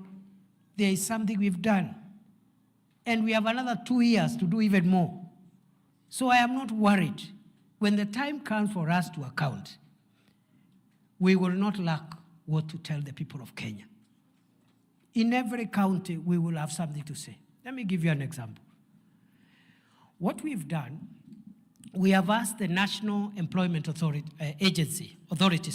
NEA, to tabulate the 430,000 young people who have benefited from Kazi Maju until now, county by county, constituency by constituency, ward by ward. So that when we come to campaign in Embu, and we are in a place called Chicago, we will tell the people of Chicago, in Bere North, that out of the 430 Kenyans who have benefited from Kazi Maju from this administration, a number X, let's say 20,000 are from Embu County, but out of the 20,000 from Embu County, 4,500 are from here in Chicago, and these are their names. So and so from this village. So and so, na tunaweka hapo ofisi ya chief, so that people who are saying uongo won't be confronted with truth. Yeah, time has changed. Fire si fire, noma si noma. Unajua watu wanashindana na sisi, wako chini sana. They are very low. They are too low. Sisi tumejipanga vizuri because we know Kenya has moved on. We have an informed population. The claims we are making must be based by evidence. And we are ready. So if, for example, I've just given hypothetically, if we have helped 5,000 or 2,000 young people from one constituency to get jobs abroad, and their names are there, people know the son of so-and-so, the daughter of so-and-so. So who will come there to say uongo? Si atajaribu kuongea alafu ashikwe na kigugumizi. Yeah, they will start stammering. So please, we will account for ourselves. You should not get worried. Leave no doubt in your mind that this government will account for itself. As I conclude, young people are the hope of the nation. From those in the creatives, which we want you to monetize your talents through social media, to those with semi-skilled and unskilled labor, to those with elite qualifications in universities, to those with technical skills in TVETs, to those in business. We have 4 or 5 interventions that over time are going to reduce the problem we have been having, because by 2022, when we came into office, we had about 6.5 to 7 million young people without jobs or income opportunities. And we are reducing the number. Of course, every year more are joining, but we are reducing the number, or we are increasing the number of people we are absorbing, so that you have fewer young people left without jobs and income opportunities. Let me ask you, if by 2027, if we will have created 1 million jobs under affordable housing markets and hostels, 1 million jobs under Kazi Mtandaoni, 1 million jobs under Kazi Maju, 1 million jobs under another assortment of jobs, including the Kazi Mtaani climate work. So you have like lifted 4, 5, 6 million young people from joblessness and hopelessness. And you can now request for more time to do more. Okay? So continue asking the questions. Continue asking the questions. So I want to stop there and tell you that I'm very happy to meet you. I just needed to share this with you, encourage you, and plead with you not to get into negativity. Democracy is a very simple thing. There is a season for politics. People make their case. They state their agenda. We elect some. We don't elect others. And even those who are not elected, it's not that they are misfits. It's only that they didn't have enough votes. And maybe they didn't get now, they will get some other time. So we should not make the country hostile just because of political competition. And nobody on the other hand should threaten the other, oh, you will not win an election, I don't know, you will do. Because election is not life and death. The country's future is life and death. Creating opportunities and jobs is life and death. That we must do. And so the people competing with us must come with their agenda for creating jobs. We will table ours, then they table their agenda. Then you look, examine, Alafu uone wale wanakaa kama wako na network, wale wengine waambiwa wangoje ama namna gani? Fire si fire. Noma si noma. Embu hoye. Embu hoye. Kwa hivyo nawashukuru sana. I think I'll be meeting you in your own groups later. I just wanted representatives from each sector. As young people, we have a general meeting, but I'll be meeting specifically. Kama nyinyi university students and tertiary students, mimi nataka kikao na nyinyi. Yes. And you know the good thing with comrades, and you know I'm a former university professor. So my youth, I spent my early years engaging young people and empowering young people, training young people. And I'm very proud to see very many lawyers that I have trained doing very well. The good thing with you people is that you, first of all, you listen. And when a point has been made, when you are persuaded, you accept. So mimi nitakuja hapo tungangane kwa sababu kuna watu wanataka kuambia university students this government doesn't care about you. It is not true.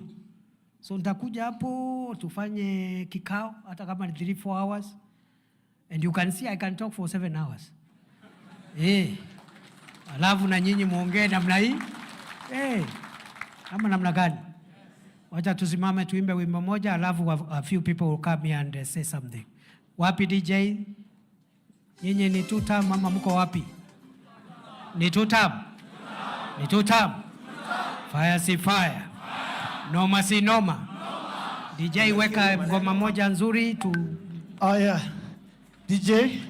Mumesikia maneno ama bado haijafika huko? Nataka unipatie niguoke na hiyo ingine achana tutoe mkono. Aya, kila mtu mko tayari? Mko tayari? Nipe mikofi ya juu. Nipe makofi tuone. Eti. Tuone hivi. Eti.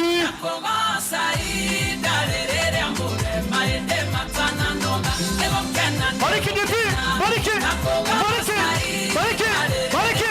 Nipe mkono juu basi bariki. Bariki. Eti.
Fire see fire.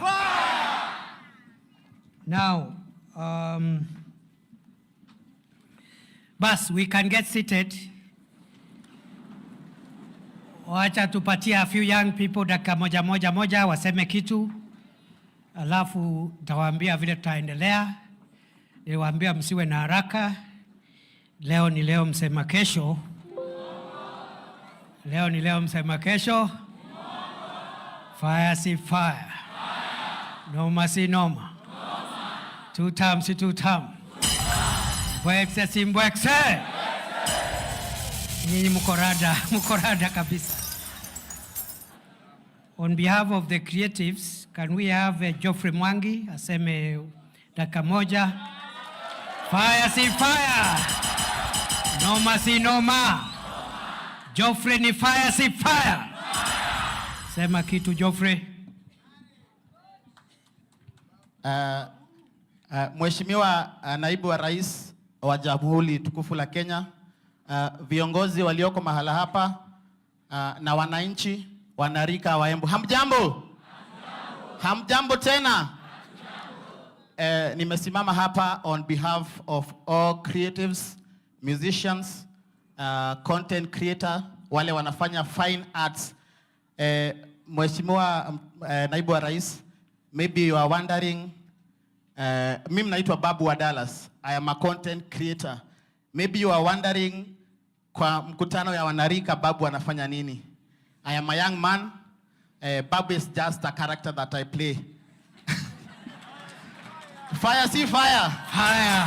Mbwekse si mbwekse. Mbwekse. Babu is a character of an old Swahili man who was born, brought up and lives in the village of Embu, Dallas. So kwanza Mheshimiwa Naibu wa Rais, nataka kukushukuru kwa mwaliko wako. Sio jambo la kawaida ambapo viongozi ama serikali wanatambua wanarika na wanawaita kuwaeleza. Fire si fire. Mbwekse si mbwekse. Mbwekse. Unajua Mheshimiwa Naibu wa Rais, if you don't tell people what you've done or what you are planning to do, sana sana watu wanafikirianga hamuwafikiri, si ndio? Lakini sasa tumekusikiza na tuko na uhakika kwamba mnatufikiria. La pili, nataka kushukuru the national government kwa sababu kwa vile wamekupea support uweze kukutana na vijana wa Kenya, kwa sababu without the support of the national government hawezi fanya hii mambo. Correct. So utaenda uambie mdosi tumesema ni asanti na msikomee hapo. Bado haijatosha, muendelee kutufikiria. Si ndio? Waendelee kutufikiria. So nikimalizia, Mheshimiwa Naibu wa Rais, Dallas iko pale kwa mlango ya Embu ukitoka Nairobi. Kwa hivyo kila siku ukipitia hapo, unaingia kijiji ya Dallas, unasema uonyesho kwa Babu wa Dallas, na kupatia kikombe cha maziwa. Thank you. Unakunywa maziwa ya ng'ombe na wewe unaniachia hii maziwa ingine ya makaratasi. Asante sana. Fire si fire. Fire si fire. Fire si fire. So, most of you are in different sectors, the students, creatives, business people. Pia, ningetaka mniambie, after I meet with you and we have our discussions, mungetaka niwatengenezee mkutano muende kwa rais? Mungetaka muende kwa boss? Muende mkae na rais? Muongee maneno? Mupangane? Wangapi wananituma kwa Rais William Ruto hapa? Bas, so I'll work with your leaders to organize ndio muwe na siku ya Waembu. Hii wanarika, muende mukae na rais. Ndio pia mumueleze pia what you want government to do better. Maybe more faster so that you also generate ideas on how we can run our country. Be given ideas because nobody has the monopoly of ideas. Kwa hivyo nitawapa hiyo appointment, lakini nitamwambia pia mmeniambia ati nyinyi mko tutam. Ni kweli? Nimwambie hivyo? Niseme hivyo? Watu ya tutam. Ni tutam. Wacha nione tutam ya Embu wanarika jameni. Mambo ni mbwekse. Mbwekse si mbwekse. Mbwekse si mbwekse. Hey, nyinyi ni fire. Fire. Wacha sasa tusikize kwa niaba ya comrades wa university. Iko Kezia Ngare, president. Muko mpaka na rais. Wapi Kezia Ngare, nuru ya Kezia? Fire, fire, fire, fire. Ni fire si fire. Noma si noma. Comrades power. Thank you so much. Comrades power. Your Excellency, the Deputy President of the Great Republic of Kenya, Professor Kithure Kindiki, and the Embu community, good evening. This evening, Your Excellency, my name is Kezia Ngare, the president of the Comrades wa University Embu County. And we are very much happy and humbled to have for you to have us today here, for us to have a rapport with you. It has been a moment of waiting, and we thank God because He has made it happen today. And therefore, I am going to represent the concerns of the students of the university, because I am their representative. And number one, we are grateful because you are the county and the county government and yourself and the national government, you are viewing us, the young people, or rather the students, as the hope of the country. But we have one concern, that for us to be viable, for us to establish, for us to truly be meaningful hope for this country, we need the government. And what we need the government to do is that from the meeting that we had today, we are going to have a tabled dialogue where we are going to have conversations, whereby you, the deputy president, the county government, and the students of the university, we are going to have a hearty conversations for the concerns of the young people. We do not want you that day to come to talk to us for 7 hours. In those 7 hours, there will be hours of dialogue with you, where we will be co-creating solutions with you. Your Excellency, in my last minute, I will want to say that day we will not come for solutions from you. We will come with possible solutions. We will come to co-create solutions with you. As I finalize, Your Excellency, young people are happy because the government has enabled them to facilitate their school fees through HELP and HEF, but we still have concerns on that matter. These upkeep fees that we are receiving from HELP, it is not enough for our upkeep. We still need something else to be done in regards to that. Your Excellency, the young people in the university, they have their time for classwork, and when they are not in classrooms, they are in their houses and in the libraries and where there is Wi-Fi hotspot, trying to come up with startups. But the far they are going with these startups is on platforms where they only get motivated with clubs. We want the government, or we request the government, to come up with a way where they will be able to take up these startups to fund them so that the young people help in job creation. And the other thing is that the young people in the university, because this upkeep is not enough, wanajipata wanauza smokies. But even getting this trolley ya smoky, it is one main struggle, Your Excellency. Kwa hivyo, haya ni mambo baadhi ya yale ambayo vijana wa Embu County wako nayo, na tunaomba tusemezane. Nikimalizia, Your Excellency, tukiweza kusuluhisha hilo jambo la job opportunities na internships, tutakuwa tumesaidia vijana, wanafunzi, tutakuwa tumesaidia familia zetu. The final thing about policy advocacy, the young people have not been there when policies were made previously. This time round, because we are the young people, we are the students, we are the scholars, we are full of ideas, we want to make policies to be part of those tables where policies are made, and to be participants, and to ensure that these policies are enforced and they are established, because we mean well for the country, we mean well for the people of Kenya. Finally, there is one policy that the government did. There is one system called COOPS. Nyinyi wote mnajua COOPS. While students wako hapa, we are products of COOPS, where we were placed to those universities and TVETs and colleges. But we need something else to be done concerning internships. Can we come up with another system, a government agency approved by the government, ile itashughulikia placement ya students wale wanahitaji internships na attachment? Those are just some of co-creation solutions that we can have when we have a table with you. We are grateful and glad. Fire, see fire. Fire, see fire. Kezia is right. We need a conversation.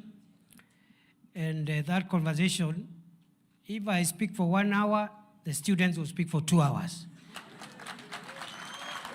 If I speak for 7 hours, the students will speak for 14 hours. So you have more time, because we need really to listen and learn and cross-fertilize our ideas all those suggestions are good suggestions. We need to increase the upkeep capitation. We also need to look at other interventions, including internships and placement. And I agree with you totally. These young people have a lot of ideas. And we need to create a platform for them so that those ideas are tapped into policy making. I've already told you when the Presidential Working Party on Education Reforms was going around taking views, the membership included representatives of students, university and higher education students. I think there were 3-4 university leaders as members of that Presidential Working Party. And going forward, we want every other policy on health, on housing, on the other issue to have young people represented, because you also have ideas, and the time to share those ideas is now. It is today, it is not tomorrow. Fire, see fire. On behalf of the comrades in tertiary institutions, 2 minutes for Eric Kim.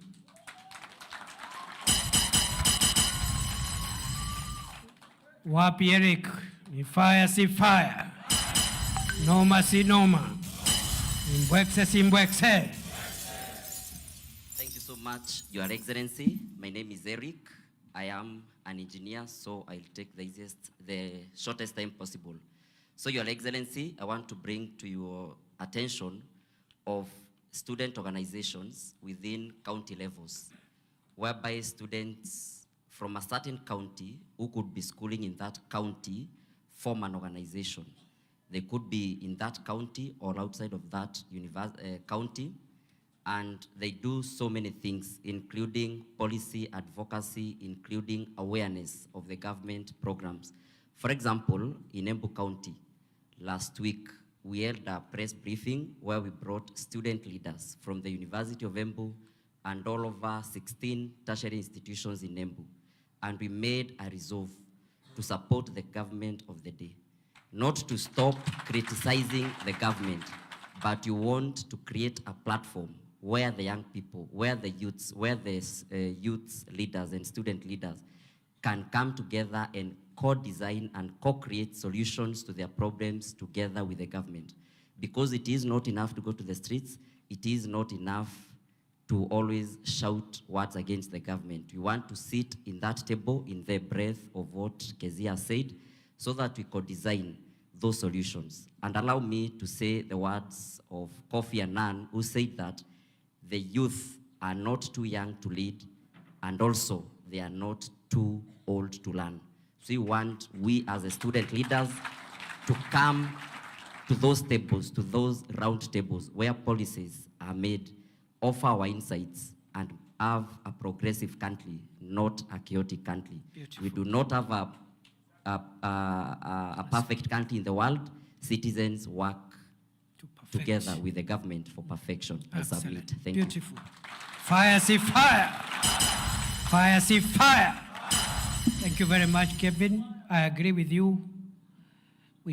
There's no perfect country in the world. Even the one you think is a good country, you land there, they have issues. If it is not ethnicity, it is racism.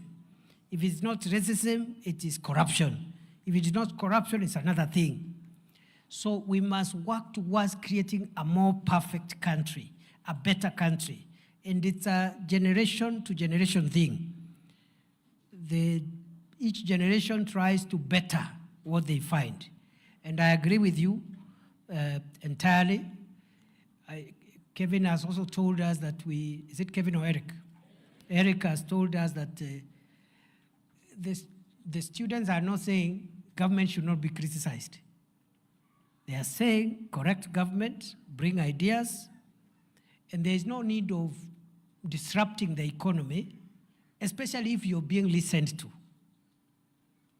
And unless you are not being listened to, then you can have an excuse. We are offering ourselves to listen to you, and not just to listen to you, to get your input and act on the good ideas that we pick from the young people. And I mean it, when I say this, it's not just cosmetic.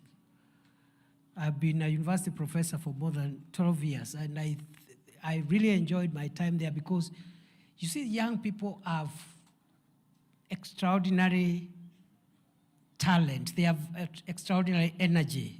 They have time ahead. They have a fresh mind. They are still energetic. There's a lot of advantages. And so it's foolish to ignore input from young people or to try to underrate it. And we are going to offer you a platform, not just for you to talk, but for you to influence national policies and national programs. Comrades, power. Vijana hoi. On behalf of the boda sector, transport sector, let's call it transport sector. Iko boda, iko tuk-tuk, iko matatu, yoyote ni transport sector. Let us hear from Kevin Kamau, 2 minutes. Fire, see fire! Asante sana. Thank you, Your Excellency, the Deputy President of the Republic of Kenya. Fire, see fire! Fire! Noma, see noma! Thank you, Your Excellency, on behalf of wanabodaboda kutoka Embu. Nashukuru sana.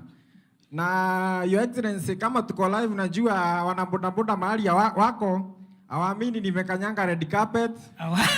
So Your Excellency, we are much humbled and much grateful. Your Excellency yangu ni shukuran. Wakati ulikunja pale Embu, tulikuwa na bodaboda summit na we thank you, Your Excellency, kupitia the national government ulitusaidia sana, and it was the first summit kufanywa in the whole country. Wapi makofi ya Your Excellency? Tunashukuru na tunasema ni asanti sana kwa hayo. Sisi kama wanabodaboda pale Embu tumesema tuko nyuma ya serikali na hatuachwi nyuma kamwe, na tutapigania hii serikali yetu kufa kupona. Sisi hatuogopi na hatuna wasiwasi wowote kupigania hii serikali yetu. Ni fire, si fire? Fire. Your Excellency, ya mwisho nilitumwa na vijana wakaniambia nikusalimie sana, na wakaniambia pale Manyata wanakuhitaji sana na uko karibu sana, Your Excellency. Asante. Ya mwisho, Your Excellency, niende nisiende? Si wamesema niende Manyata? Akuja asikuje? Your Excellency, ya mwisho tutakuja tukiongea, vijana wanahitaji driving license, wakuja ukiwapanga na najua itawezekana. Ya mwisho, Your Excellency, kuna ile mambo mliongea kuhusu zile bodaboda ziko na pete offenses ziachiliwe. Vijana wengi hawajaachiliwa bodaboda zao, walinituma kwako, Your Excellency. Wapi list? Ipatie vijana, patiana, hata kama sio sahi. Let me know zile bodaboda ambazo zimeachiliwa. Thank you. Thank you very much, Your Excellency. Fire, see fire. Bas, on behalf of other youth who are doing other businesses, allow me to call Vincent Muremi. Fire, see fire. Noma, see noma. Nimbwekse, si mbwekse. 2 terms, si 2 terms. Tuendelee, tusiendelee. Thank you, Your Excellency, the Deputy President of the Republic of Kenya. My name is Vincent Muremi from Mbeere North, representing youths in different aspects of the business. Niko tu na maneno matatu, or 3 points. Number 1, mimi natoka Mbeere North. So 2 term, atungojei 2027. 2025, leo ni leo! Huyo tunakupatia akiwa MP. Ia tuongei, si ndio? Asante. The second thing, I'm talking on behalf of businesses as a youth. Unajua sahi hatufanyi biashara kama the old times. We realize there are so many grants zenye zinapeanwa, especially by embassies like the US Embassy, the British Council. Now we don't access them, especially in Mount Kenya East. You find we have very beautiful proposals from watu wenye wametoka kwa Kezia na Eric, na our banks don't understand the ideas because they don't bring money immediately. We request kindly bring those foreign agencies and embassies to Embu. Let us get those grants, and we are going to do beautiful businesses. The last point, pale Embu, Mbeere, kuna kitu tunaitanga Mbeere Cultural Festival. Tunakualika Mbere Cultural Festival is in December. Very good. Tunakualika. Tarehe ngapi? Tarehe 20 December. Mimi niko hapo fire. Thank you so much. Asante. India nitafika mapema. Sasa huyo ni youth wale wako na SMEs. Ndio unasikia anauliza grants which come through foreign organizations or even friendly countries which have grants. Those are SMEs. So tunataka pia tusikie kutoka kwa representative wa vijana wale wako na hii biashara zingine, the micro businesses, not the small and medium businesses, micro businesses. Najua kazi ni kazi na hakuna aibu kwa kazi.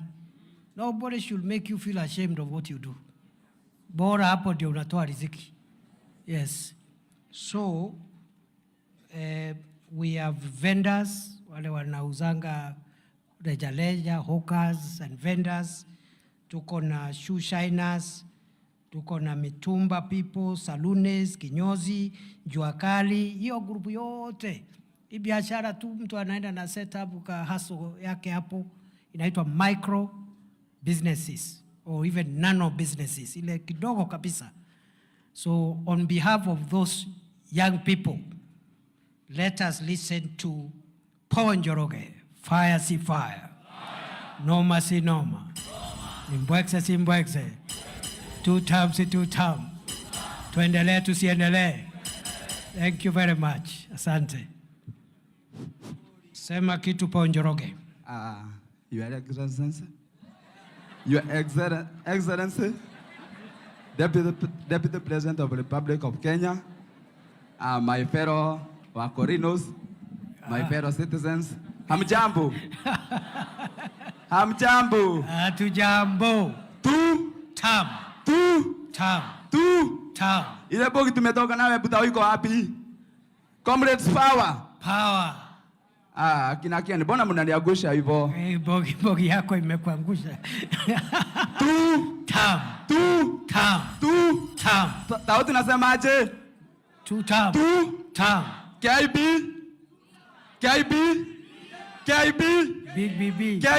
KBB. Kumibira.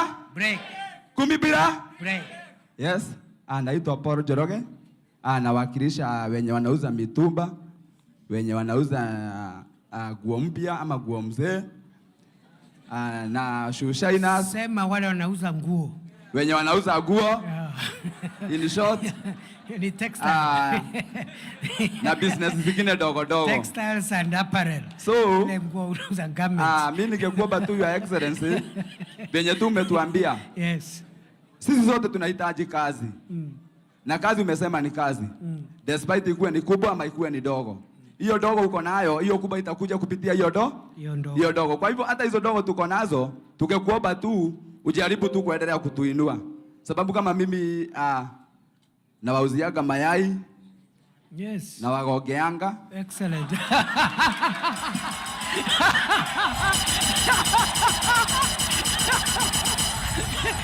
Sio ile.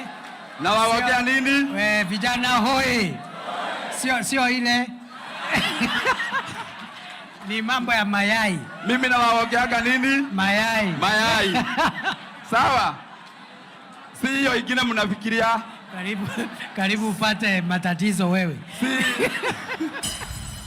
Mimi na wauziaga mayai, smocha, smoking sausages and all those. Si hiyo ingine, let's not think negativities. Sidio? Let's think about positivity. Kabisa. So hiyo dogo tuko nayo, yeah. Tungekuomba tu mheshimiwa, yes, ama kiongozi wetu ama deputy president, uwajaribu tu kutuinua kama vyenye Kezia amesema. Kabisa. Sababu kupata vitu kama trolleys ni shida. Muko na association? Please, tuko nayo. Na that association mupange, wale watu mulipangana nao kupanga hiyo mkutano, muniletee proposal ni watafutie empowerment. Two term. I have to come and support you. Juu zote ni kazi hatuna, tunakuomba tu tupatie kazi. Watafutie matrole na nini na pesa ya stock. Ukifanya hivyo tutashukuru na tutasema asanti. Na sababu najua namba inaweza toka dakika yoyote. Na ikitoka saa hii useme ni 2 term. Yes. Ni 2 term, si ndio? Hakuna kurudi nyuma. Amen. Si ndio? Amen. Itoke isitoke? Itoke. Itoke isitoke? Itoke. Tukirudi raundi nyingine najua itakuwa akilia, si ndio? Yes. Barikiweni sana. God bless you. So sasa huyo Njoroge, wacha nirekebishe, ule ni yule Njoroge Mkurino, ni mtu mzuri, ule wa kugongea nyinyi mayai.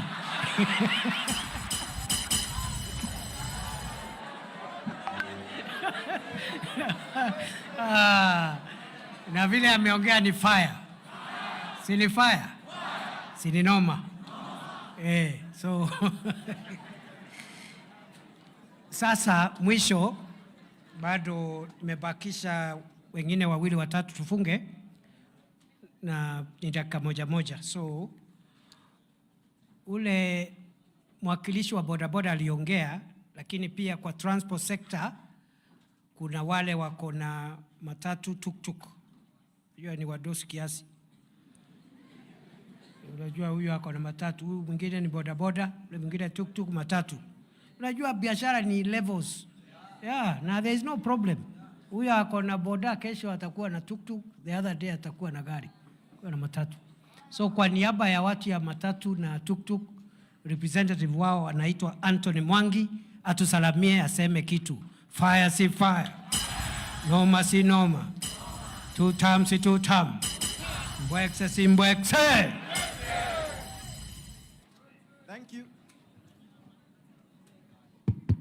Thank you, Your Excellency, Professor Kithure Kindiki. Kitu ya kwanza nataka kukushukuru sababu you recognize our industry, the matatu and the transport industry. Your serikali yenu through the circles imekuwa ikitusupport, but tunapitia a lot of challenges. Si mnajua hata kwa barabara kuna watu wanasimamanga hivi, wanakuwa wanatu challenge. We would like to sit down, mkuja tukae chini juu it is only in the transport sector. Sijawahi sikia the matatu, the lorries, the tuk-tuks wakiwa wameitwa na serikali wakakaa chini. Lakini the bodabodas and other people wanaitwa. Ni kweli. So the next meeting, Your Excellency, ningekuomba at least utengeneze mkutano ya the matatu industry and the other transport sectors. Yeah. Agreed. Yo kitu ingine ningependa kushukuru, tumesikia kutakuwa na dual carriage from Makutano to Meru. Makutano, Embu, Chuka, Meru. Yo kitu the road fire si fire. Fire. Yo inakuja kutufungulia mabiashara, kufungua barabara, expand our industry, the matatu industry, the bodaboda industry and other industries. Good. Kusema hii serikali inatufikiria. So ningewaomba nyote tukae chini tujadiliane tu support hii serikali. Lastly, ningependa, unajua tunasemanga mtu apewe flowers zake wakati ako hai ama wakati anaonekana. There is a young guy called Martin.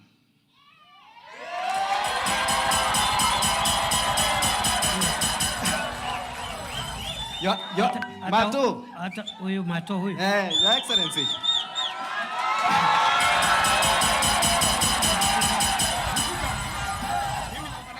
Haya, maliza umpatie. Your Excellency. Aseme kitu, yes.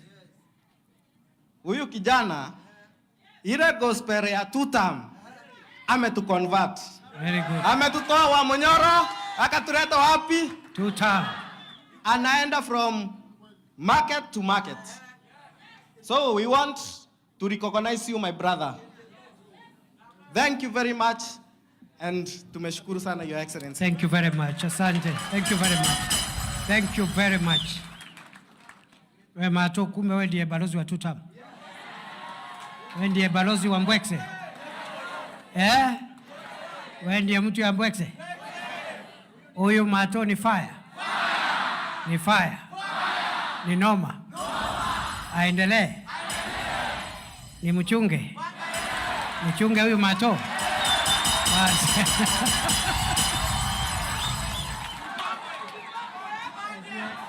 Nipangwe nisipangwe? Nipangwe nisipangwe? Ni tutam si tutam. Ni tutam si tutam. Ni fire si fire. Haya. Ni fire si fire. Haya. Mi naibu wa rais nimetembea kila kona ya Embu County na upiri tutam. Na mimi naomba tu nishikilie. Ile siku ulikuja pale Kaboteri, mimi nilikuwa nimepepa umbao kubwa sana. Nikisema ile maneno mumefanya. Ile siku ya kofi. Ile siku. Lakini nilikuwa nimekomboa pikipiki. Na sababu nilikuwa naongea na unajua pale Embu mambo ilikuwa imechemuka. Pikipiki ilienda pamoja na boda. Na ikuwa yangu. Ikazama. Ikazama. Na hadi wa leo sijailipa. Pole sana, pole. So, pole. Hiyo pikipiki tu. Mato utapata pikipiki kesho. Asante. Noma si noma. Fire si fire. Nishikiriwe nisishikiriwe. Tutaendelea na tutam. Munasema tuendelee na tutam. Tushikilie rais. Tushikilie kijana wetu. Mtashikilia huyu Kindiki. Munataka tumshikilie? Muko tayari? Kama muko tayari simameni nyinyi nyote. Simameni tutam. WhatsApp. Asanteni sana. Thank you very much. So Mato, what you do? Yes. Ule mnapangana naye kwa ofisi yangu pale. Yes. Enda umuone. Yes. Because you lost a bodaboda. Yeah. Ngoja. We lost pikipiki ya wenyewe. First, we replace that pikipiki. Yes. And we replace it with the best. Thank you. The best motorbike. Thank you.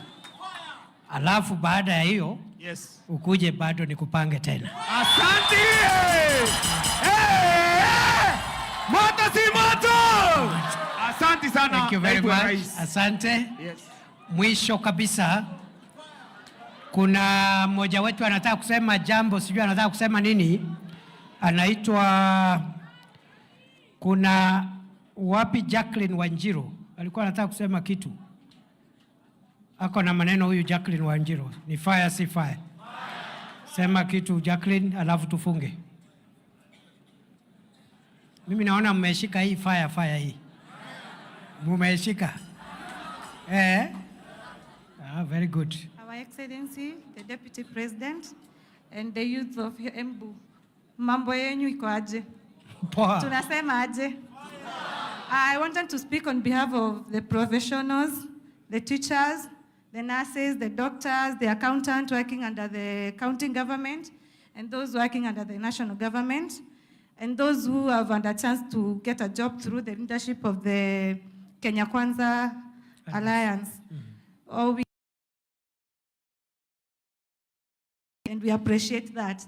Tutakuwa tunadanganya tukisema mtatupea kazi.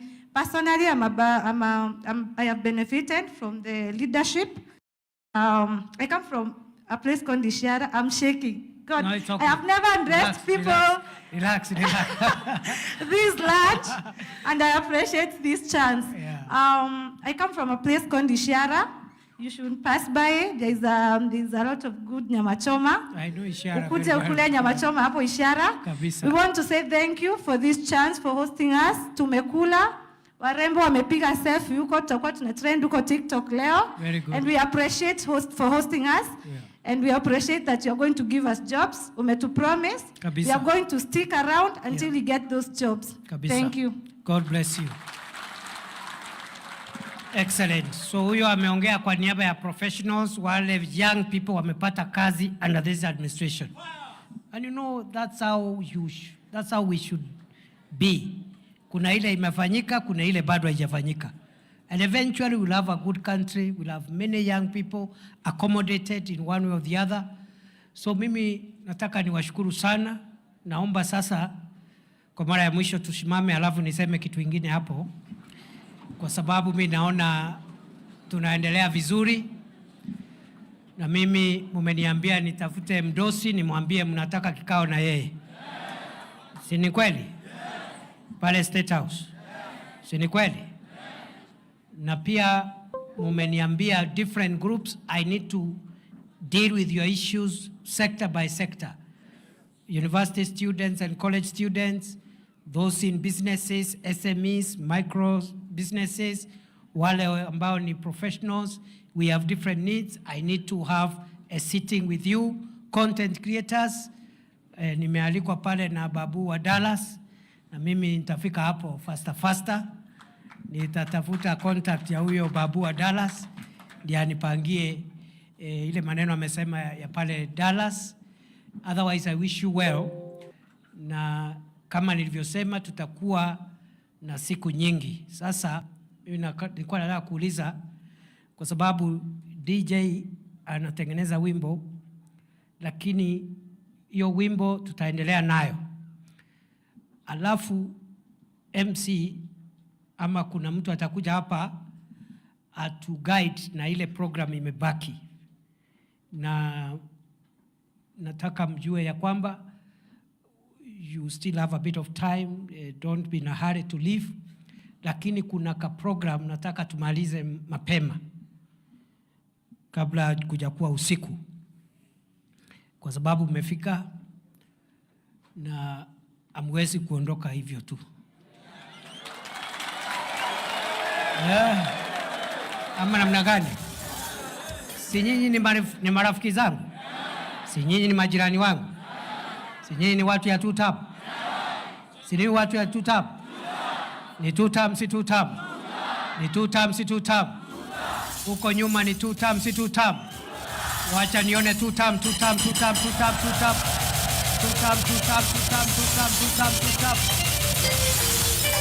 Wale, ngoja DJ. Wale wako mbali hawajasikia vile vijana wa Embu County wamesema. Nimeuliza, ni tutam si tutam? Ni tutam si tutam? Wacha nione wale wanasema ni tutam.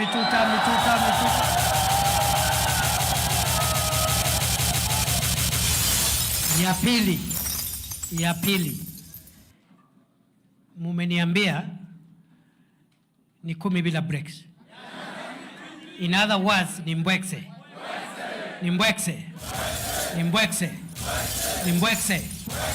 Wacha nione wale wanasema ni mbwekse.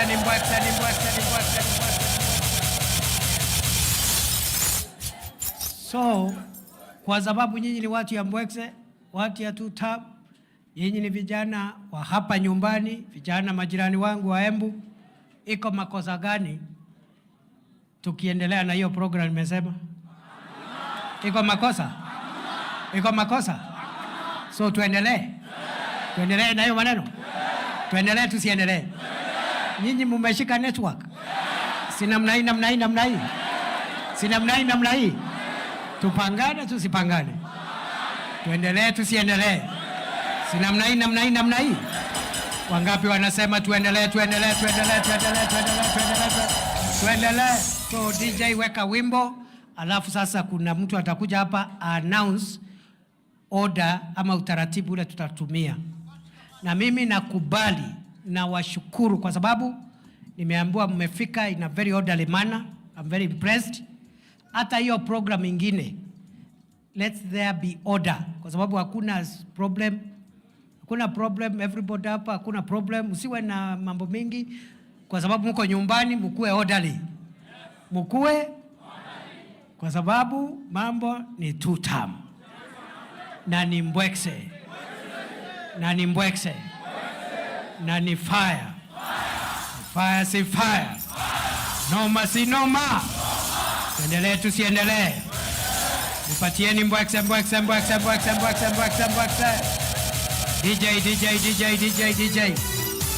Mjeni tupige muziki kidogo hapa. Nipe sound DJ.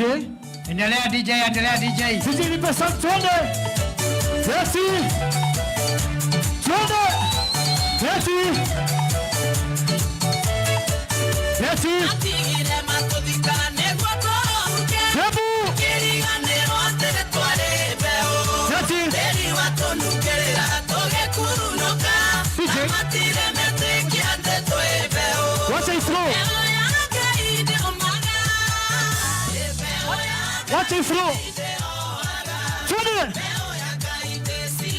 Nipe sound twende. Weva. Nipe mkono. Umesikia hiyo maneno ama bado hajafika huko kweli? Imefika? Aya. Imefika? Hiyo maneno imefika huko kwani wapi? Nikisema tuta, munasema tamu. Munasema? Nikisema tamu, munasema tamu. Huko tunasema tamu. Nionyeshe tu champasi. Nionyeshe. Mkono tu. Hapo mbele sema tamu. Tamu. Tunasema tamu. Fire si fire. No mercy, no fire. No mercy, no. Unataka nini? Wazee munataka nini? Mama munataka nini? Ama namna gani? Vijana. Ya mwisho nionyeshe tuta mikono yote mbili. Mikono yote mbili nionyeshe tuta. Munataka nini? Tuta. Unyenyekevu sisemi kwa lazima. Tuta. Ama namna gani? Tuta. Ama namna gani? Tuta. Tuta. Nikisema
you.